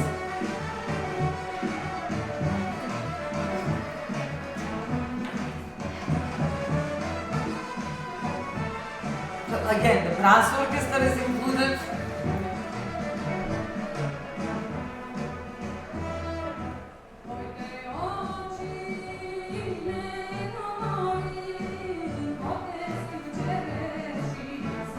And in the back you can see the girls, they are actually from the musical high school, from the Department of Traditional Music. And there are a lot of examples of this, like this in the Macedonian popular music space, which are using traditional music, Macedonian music as a background of their performances. But for the end, this is the last one, the phenomenon of next time, and why I'm saying this, the phenomenon of next time. As my colleague in the first presentation mentioned, the politics help to preserving ICH, and we cannot ignore that, unfortunately. So what is happening with Macedonia in the last 30 years, and especially in the last 20 years with the EU integration processes, and with the disputes that we have with our neighbors regarding our identity, language, name, and etc., that provoked immediate reaction of the people, of the Macedonians, but mostly in the young Macedonians. They started to force traditional music. They started to identify with traditional music. They start to show their revolt toward everything that is happening with traditional music. And this is Next Time. It's a popular band which was completely rock, pop. They didn't care about tradition. Since last 8 years, what was happening with the veto from Greece first, then from Bulgaria, then changing the name, and all the processes that was happening, all the political processes, provoked this group to revive and to record old patriotic songs, which are very important for the Macedonian history. And these songs are developed in the early 20th century. It was the Ilinden uprising, the fight against the Ottomans, but that collective memory of resistance is very much embedded in these songs, and they produce several songs. They replayed several songs. This one, this is the end. This one is one of the best, and why I'm choosing this example, because the day they played that, they put this on YouTube, immediately in 24 hours there was 1 million viewers, and they are using historical narrative, like this is Macedonia, this is the flag of the Macedonian resistance movement, and the whole story about Macedonian history and everything that is happening actually is explained here in this song. And they also use bagpipe, they use the traditional instruments in the spot and in the music, and this became instantly, in one day, 1 million viewers. The entire youth in Macedonia was listening to this. It became a ringtone, it became a feature of festivals, of different kinds of events. So politics is not so bad always, because it can produce even more. It urges people to safeguard their cultural assets, the heritage. Especially the music. When we speak about music, maybe it's the most easiest way to express yourself and to express all the feelings that you have. And this is how we actually preserve our music as an intangible cultural heritage, which is inevitably connected with our identity and history and past and future, obviously. Thank you. Thank you so much.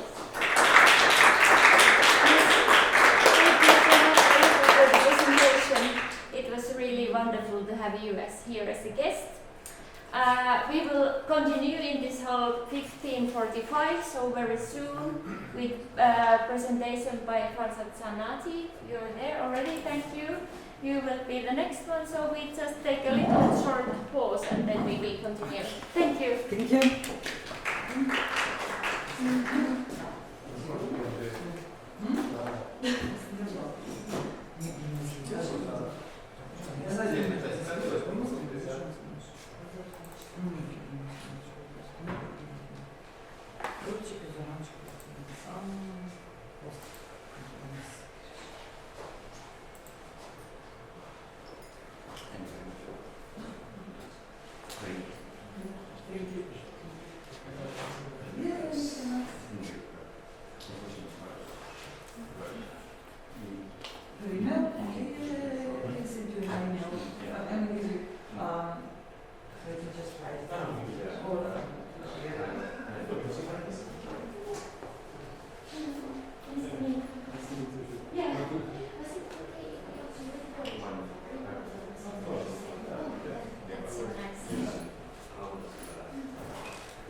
And their music can be heard everywhere.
the schedule, so Lauri probably had to take a short break and let's wait for him to arrive.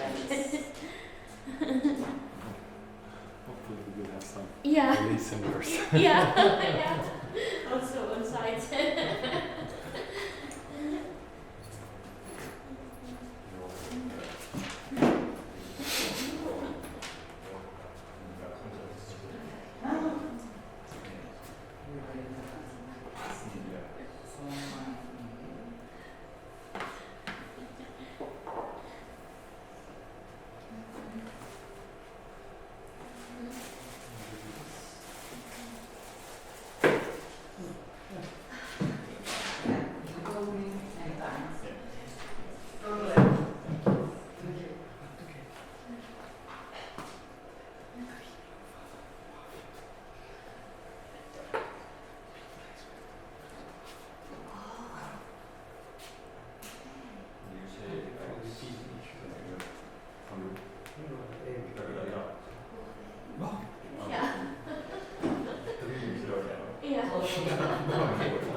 When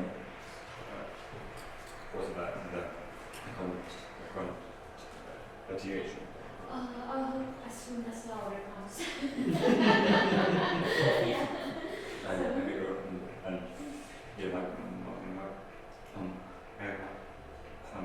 My bottle of water.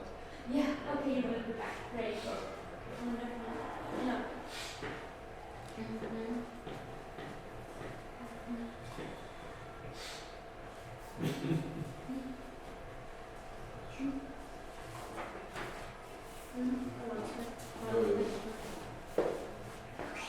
Let's hope that people are still coming back. After 1 minute we can start.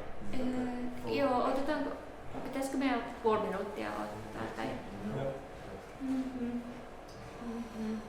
Giacomo.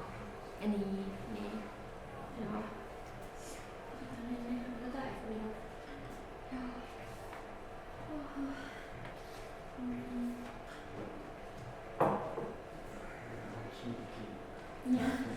Smoking break.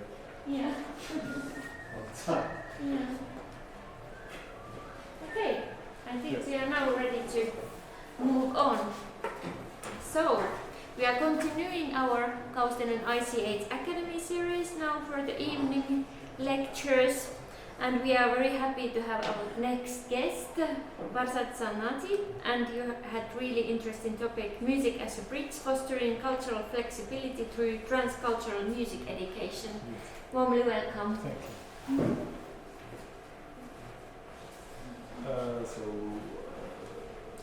First, welcome to everyone here. I had a lecture here last year about the Iranian music and Kurdish music, but today I'm going to talk more about the music education, so intercultural and transcultural music education. Not that much about the music theory of the Middle Eastern area, so mostly about my PhD research topic. So I'm doing my PhD at the University of Jyväskylä, and my research will be part of the Intercom project, which I will talk a little bit more about it in the next minutes. So the title will be Music as a Bridge, Fostering Cultural Flexibility through Transcultural Music Education, or it could be also intercultural music education. So basically I want to start with some very brief biography about my career and why I reached this topic now. So I started my musical career in Finland in 2016. I started teaching Middle Eastern music and this instrument which is called santur, It's a Middle Eastern dulcimer, very similar to Finnish kantele, just we play with two mallets or hammers. And this band is was founded in 2016 in Jyväskylä, and this was our first recording, Palokan Pelimanin Talo. There are some videos from this band. If you're interested, you can just search and watch them. Then I was honored to got a grant from Taike as promoting cultural diversity in central Finland in 2022, and because of that I had several lectures, concerts and workshops about the Middle Eastern music. And by Middle Eastern music I mean the music of the area of North Africa, Central Asia and countries like Arabic music culture, Iranian music culture or Old Persian music culture and also Turkish music culture. Then in 2023 I was honored to become selected as ambassador of Iranian music in Finland by the Finnish Heritage Agency, the Museovirasto, and I wrote an article about the Iranian music in Finland, about the history of Iranian music in Finland, in which I mentioned about the history of Iranian music, about the instrument, a little bit about the theoretical aspects of this music culture, and also about the bands who are active in Finland, and about the whole career of Iranian musicians in Finland during the last 5 decades. So that article is also available in Finnish and English in Museovirasto website. Just write Iranian music in Finland. Then I started to have different workshops in different cities in Finland about the Middle Eastern music. This is from 2022 in Civilis Museum in Turku, that we had a 3 days workshop, which was resulted in a final concert with this band, several santus and singers. And then later the band became bigger and bigger, and this is our last performances and workshop in Turku in Civilis Museum.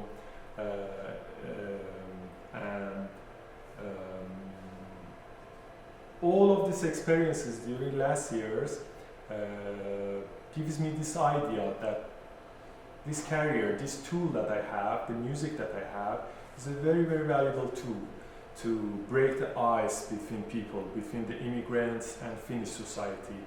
And because wherever I performed, wherever I had workshops, so I got several positive feedbacks. Many people came to talk about the differences of this musical culture, this instrument compared to like Western classical music or Finnish music. So then it was resulted to this idea that maybe I can start to as a foreigner in Finland, which I encounter several difficulties, so I found this a very valuable tool, the music and music education, to make a bridge between immigrants and the host society. So let's just review some statistics about the population of immigrants and foreigners in different countries, which can show that how important is this integration process. So immigration is a phenomenon that has happened several times during history, and specifically during last decade. In Europe we had several immigration waves, which could make Finland a much more multicultural society. Just this graph that I took from the research from Civis to Sola in 2023. So it shows the amount of the number of students, foreign students in Finland. And by foreign student I mean they themselves or their parents are not born in Finland. So we can see that the increasement each year by year. And just I should mention, for example, in 2023 there are about 115,000 foreign student in Finland. So a big population, and just to compare to 2014, it become doubled the number, and compared to 29, it become 3 times more. And it's always like in a increasement way. And another very important statistics about this issue, which comes from our other project at Intracom, which I will talk about. So it says that now 1 in every 110 people forced to immigrate from their country. So 1 in every 110. But after 20 years, it will be 1 in every 9 people. So we can say that after 20 years, we will have about 1 billion of people who are forced to immigrate to another country. It can have many different reasons. It can be political reason, like climate reason, and also economical problems. But anyway, it's a problem that will happen after 20 years. And we have two ways to get this as a positive problem and use this immigration, or just look at it as a negative phenomenon and had some problem. So a multicultural society that can encounter several racial and ethnocultural tensions. Then what's the solution? How we can solve this problem? So we can use music as a very, very valuable tool. And we should know that integration for immigrant is not just for the immigrant. It's a two-way process. So most of the research in this field has focused more on the immigrant that should be integrated culturally and with the host society. But it's very important that nowadays we can look also on the host society. That it's important that this integration process can happen in both sides. So integration could happen in many different factors, including economical, social, cultural, and political. Actually, it should happen in different aspects. And among the cultural elements, music is a very valuable tool. Just a quote that is summarized from many different research and is the heart of my PhD research,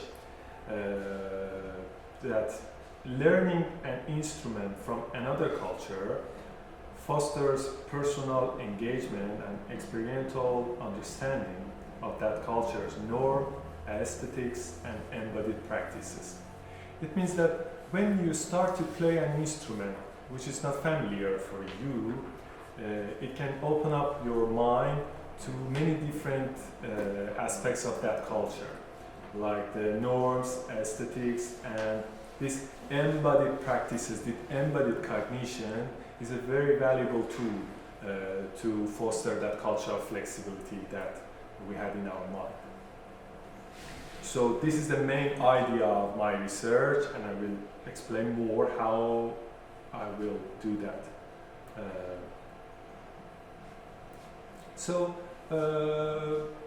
Why music as a tool? Why music is such a valuable tool? For explaining that, I used a diagram, a model which was proposed first time by Marjorie Lee, a researcher in Australia. This model is called Intercultural Music Capacities Model. So for that, we have some inputs, some processing, and some outputs. So as an input, we have this intercultural music education. What does it mean? It means a process, a period, a course in which the students will learn some musical cultures unfamiliar for them. For example, as a Finnish, in my research, I focus more on the Middle Eastern music. So Finnish musician or Finnish student will start to learn Middle Eastern music. It can be like theoretical and practical, so two different processes. And then this process, this learning process, will use 7 main capacities of music: engaging, emotional, physical, synchronous, personal, and social, and persuasive. So music is a phenomenon which has all of these capacities, these 7 main capacities. And that learning process use all of these 7 capacities, and then as a human being it manipulated, it used several mechanisms in our body, like our arousal mode, our memory system, our hormones. So by listening music you can feel all of this mechanism, and there are several more. And then out of that we can get a result. So input, mechanism, and then process, and then output. What will be the output? The benefit and the output will be like cognitive, like cultural knowledge. So the student who will be in this process will get some cultural knowledge about, for example, Iranian culture, Middle Eastern culture, African culture. It depends on which musical culture we focus more. In my study, I've focused more on the music of Middle Eastern culture, Iranian, Turkish, and Arabic music. And psychosocial benefits like cultural empathy and motor, including embodied cultural understanding. I said, for example, by playing that instrument, my instrument, that hammer dulcimer, with those mallet, it can give them some aspects of that special music called a culture. For example, what is the material? What kind of wood is used in that mallets? How heavy they are? So it gives them about the history and geographical knowledge of that area also. And then the last one, the behavioral. So it can reduce biases. So by learning that musical culture, you feel more familiar to the people of that culture. So about my research, the topic is quite similar to today's topic. So intercultural music engagement for cultural understanding in Finnish use. And by intercultural music education, we focus, instead of just focusing on Western classical and popular tradition, we include musical culture from different backgrounds. Like in my study, Middle East, it can be African, Asian, Latin American, and any other.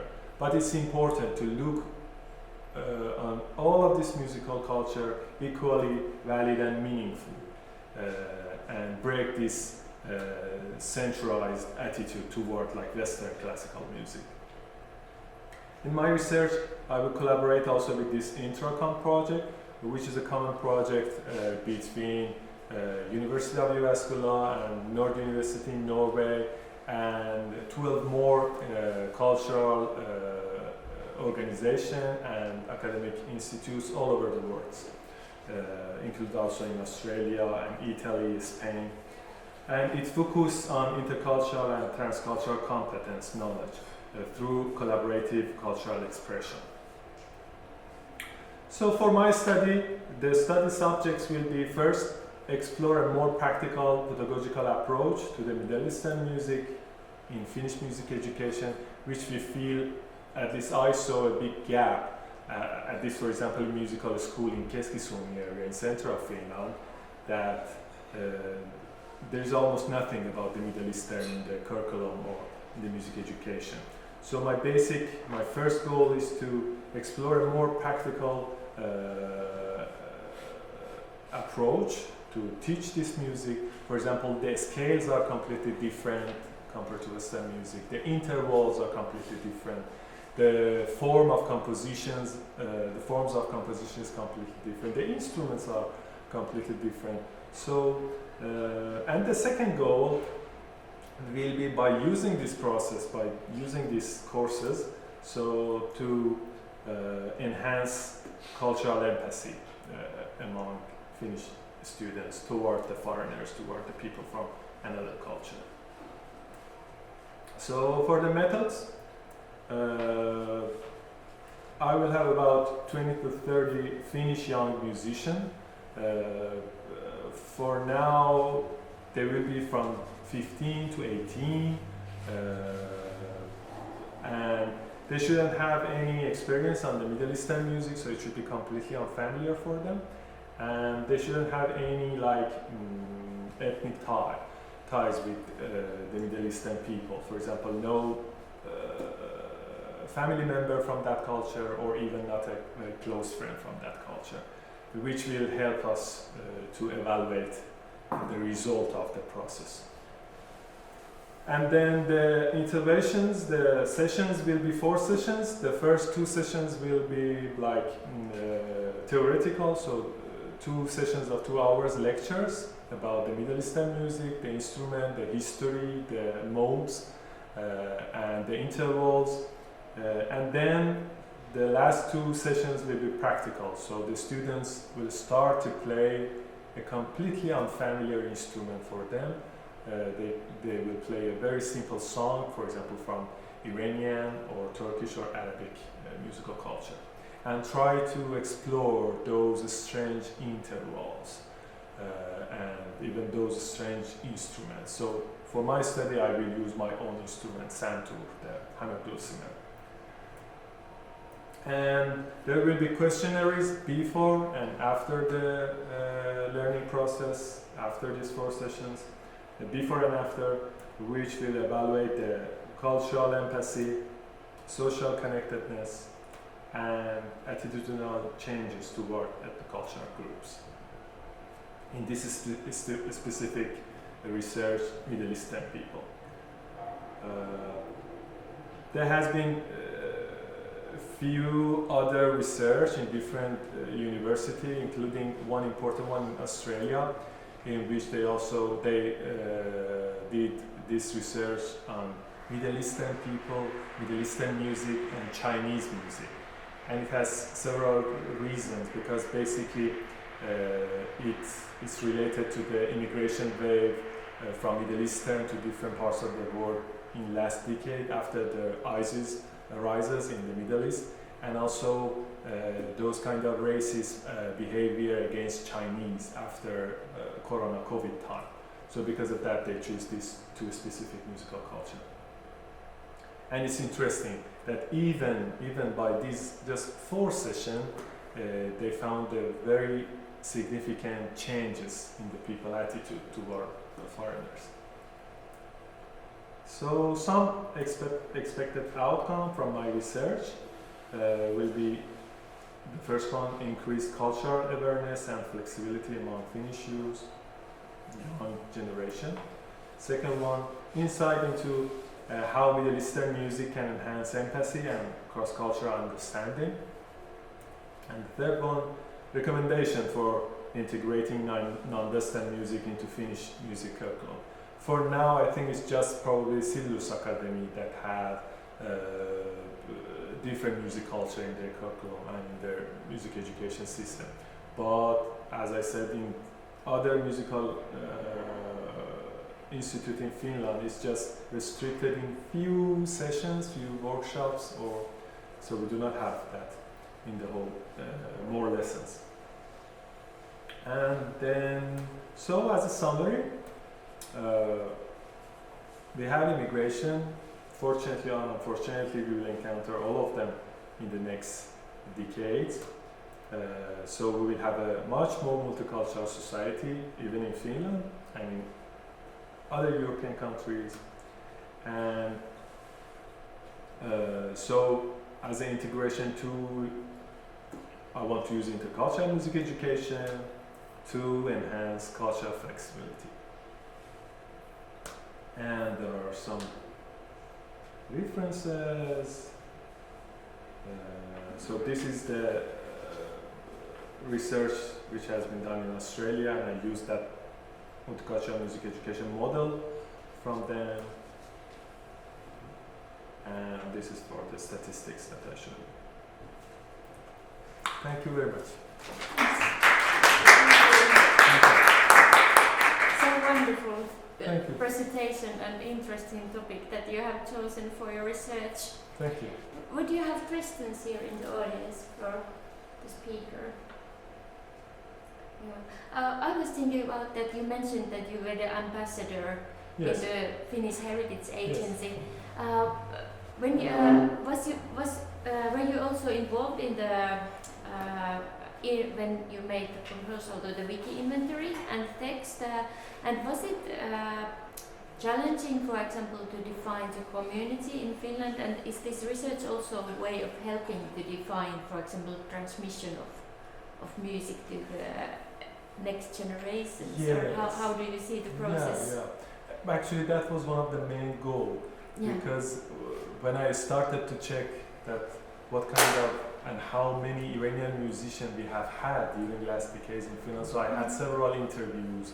I tried to check all the libraries and everything online, also to find that whatever related to Iranian music from 80s to now.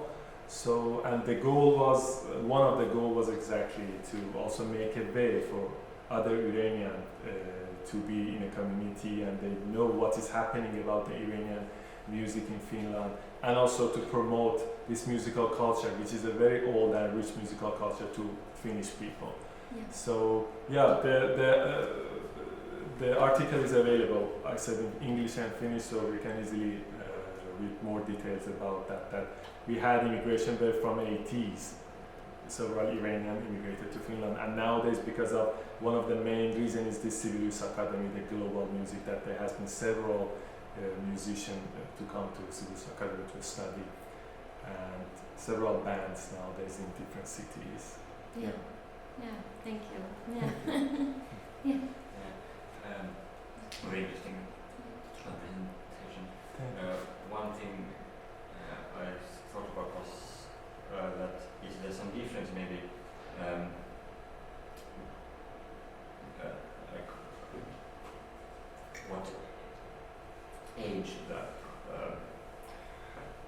the people who are sort of exposed to this like cultural exchange thing or like like easier to get like even more positive results with, for example, younger children. Yeah, of course. It's very interesting that during the last 20-30 years, there was a very big project in Norway that they have every year, I don't remember exactly the number, but something about 30,000 concerts in primary schools. So concerts related to world music, so musical culture more than like Western music. So that's very true, that's very important that we teach the children from childhood about the different musical culture, not just about the musical culture, about the different culture generally. But for my study, I had some limitation about, for example, language or about finding the students. So, and I want to focus more on the teenagers. But of course, it can be done for like younger students, and probably it can be more useful because they are more open. And then it's interesting to mention that I got this feedback that musicians are not a good group, because probably musicians are more open to foreigners, because music is a very valuable tool. They have listened to music from different cultures. But then I talked with several researchers in this field that it could be done by music also, because there is also it could be useful for musicians. But yeah, it can be done for different ages, and that's very good to focus more also on the young generation for this kind of research. Yeah, thank you so much for the presentation, Thank and all the best luck to your research in next years. Thank you. Great, and then we will have a last presentation before the tour in the museum. So we will hear now about the Näppäri method of pedagogy here in Kaustinen. So Anni Järvelä, you can come here. I will put your slides in here.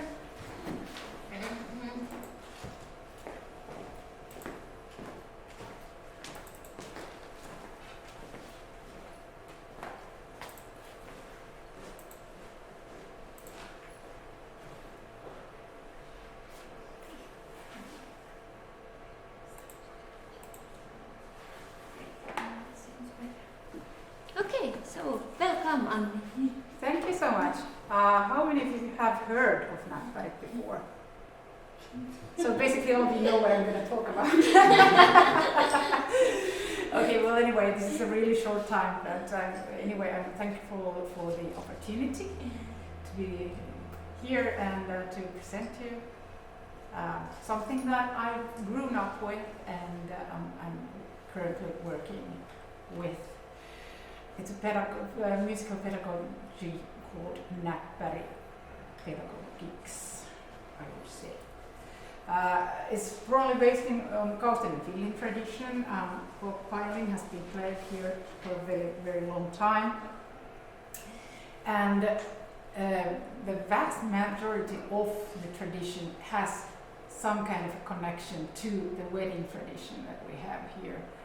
The weddings have been huge. They've lasted up to 3 days, and there has been music all the time. So the repertoire is quite big. And that's also where you could pick up these tunes before. I think one of the last of these big weddings was held in 1960s here in Kaustinen, and basically then that kind of tradition vanished. Of course, there is still some traditional music played in the weddings, but nevertheless, after that, obviously Kaustinen Folk Music Festival started, so that had an effect also. People kept on playing and they kept on meeting, and the tradition could be passed on that way. But there was a need for a formal education that could support the traditions. And that's where Näppäri comes in.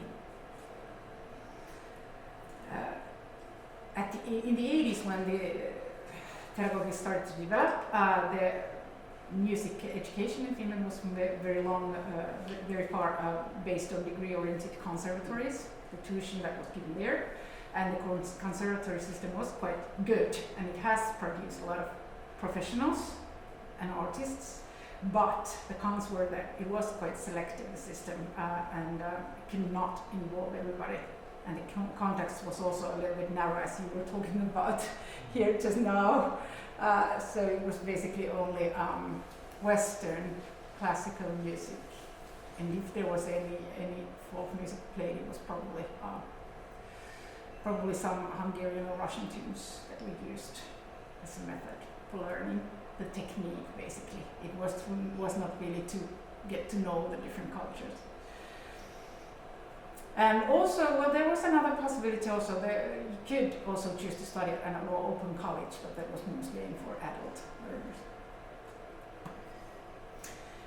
So this was the frames for the Näppäri pedagogics in the 80s, and it was developed by my father, Anni Järvelä.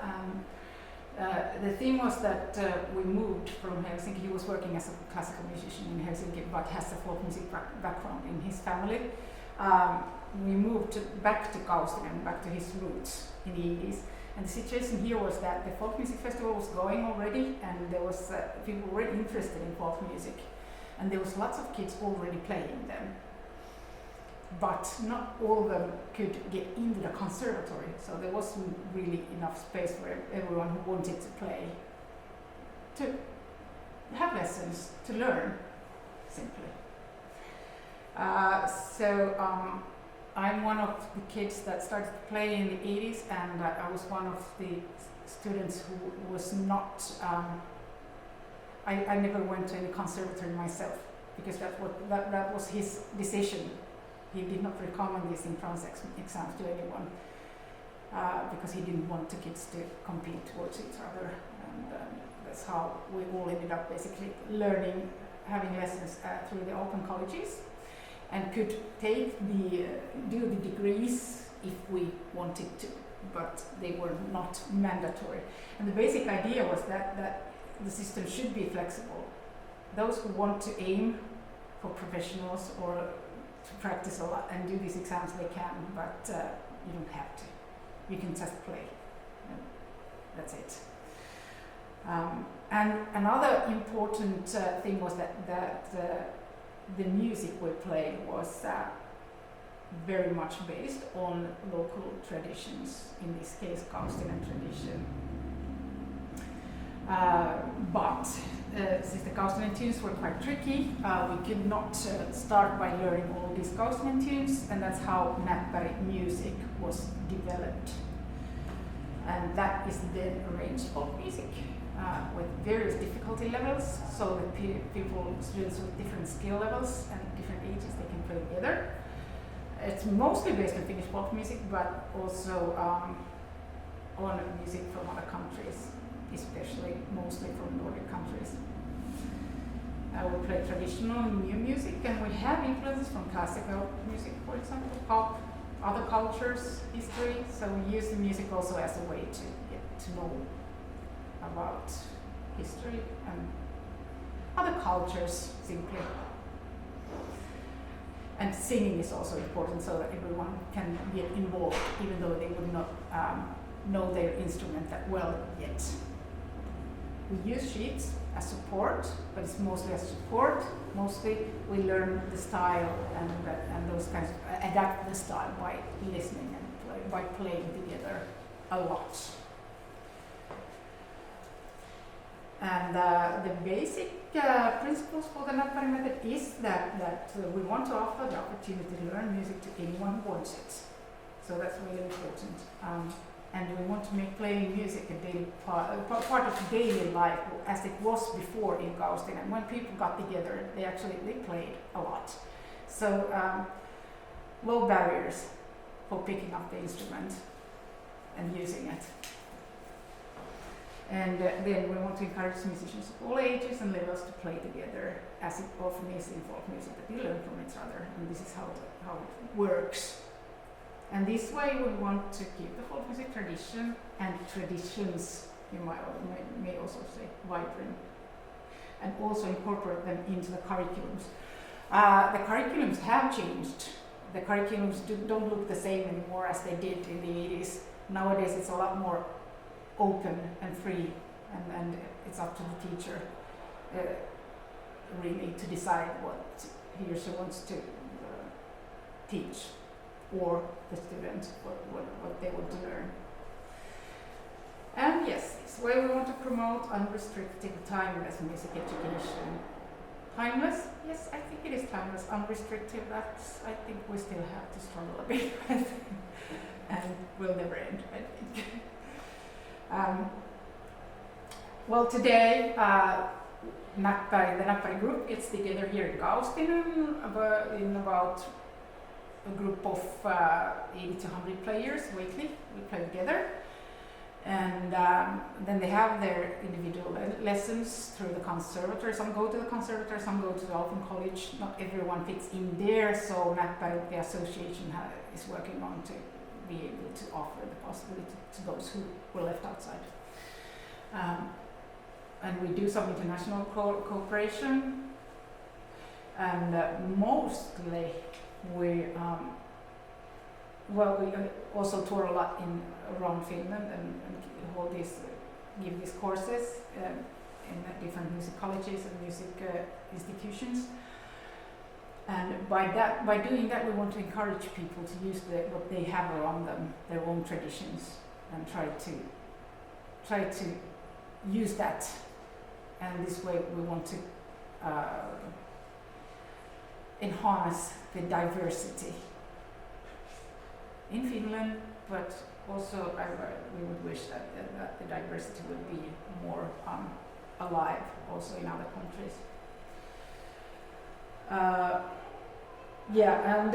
Obviously the kids, they play this Näppäri music, arranged folk music, but as they grow older and they get more skilled, they're able to attend the pizza challenge, which is that they get a set of 10 traditional Kaustinen tunes, which they need to practice.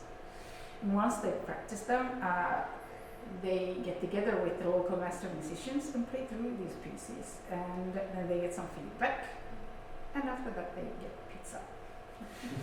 And then they get a new set of tunes. So, and that's how it goes on. Yes, that's how we work today. News, yeah. Well, there is some research, yes there is, and education. We have started also a specialization in Näppäri pedagogy at Central University of Applied Sciences, and we will start now. This becoming autumn. How much time do I have left? I was trying to be very quick. Yeah, still 3 minutes. 3 minutes? Questions? 4. I have some examples here also, but I don't need to show them. As I guess that most of you know Näppäri anyway. So, but if you have any questions, so please. Yeah. Yes. Sorry, about this title, Näppäri is neighbors. Näppäri, yeah, that's dialect. It was like buttons, press buttons. Oh, okay. Yeah. And that comes from back in the 80s. The kids who started to play Näppäris, they wore this jacket with these special kinds of buttons. Yes. I have a question about the pedagogics, because I mean, I have children. I know how hard it is to teach music, and it seems very unique to me. I mean, the pedagogics. Näppäri, yes. Yeah, how it works, it looks very unique, and I've seen also the big concert, and I was like, how can this work and happen like this? And it was working and happening. So like, is it something you can imagine, like through this education being translated into other musical instruments, but also like maybe other spheres of cultural? Yeah, we have been talking about that. Yes, we have been talking about, and that's basically, I think it's more the basic idea that can be copied and scaled. Okay. Yeah. There could be some practical things that you should, or you could also scale to other environments. But yes, we have been working on this for over 40 years now. Yes. So that's how it has become unique, because we have had time to develop the way of arranging the music, and also the kids and the families have already developed a habit, and so they know sort of. We have lots of people who know already what to expect when they come. So we did have 600 people on stage on Tuesday and Wednesday, but they weren't playing together for the first time. So, well, that group was playing together for the first time, but there are a lot of people who already know sort of how to behave in that crowd, so that it works. So it's a tradition sort of that has been developed. Yeah. I have a question about do you know what the teacher to student ratio is? Like how many children are there for one teacher? Yeah, in these large groups we usually have like 10 to 20 students per one teacher. Could be up to 30 also, but depending on the instruments and on the skills and the age.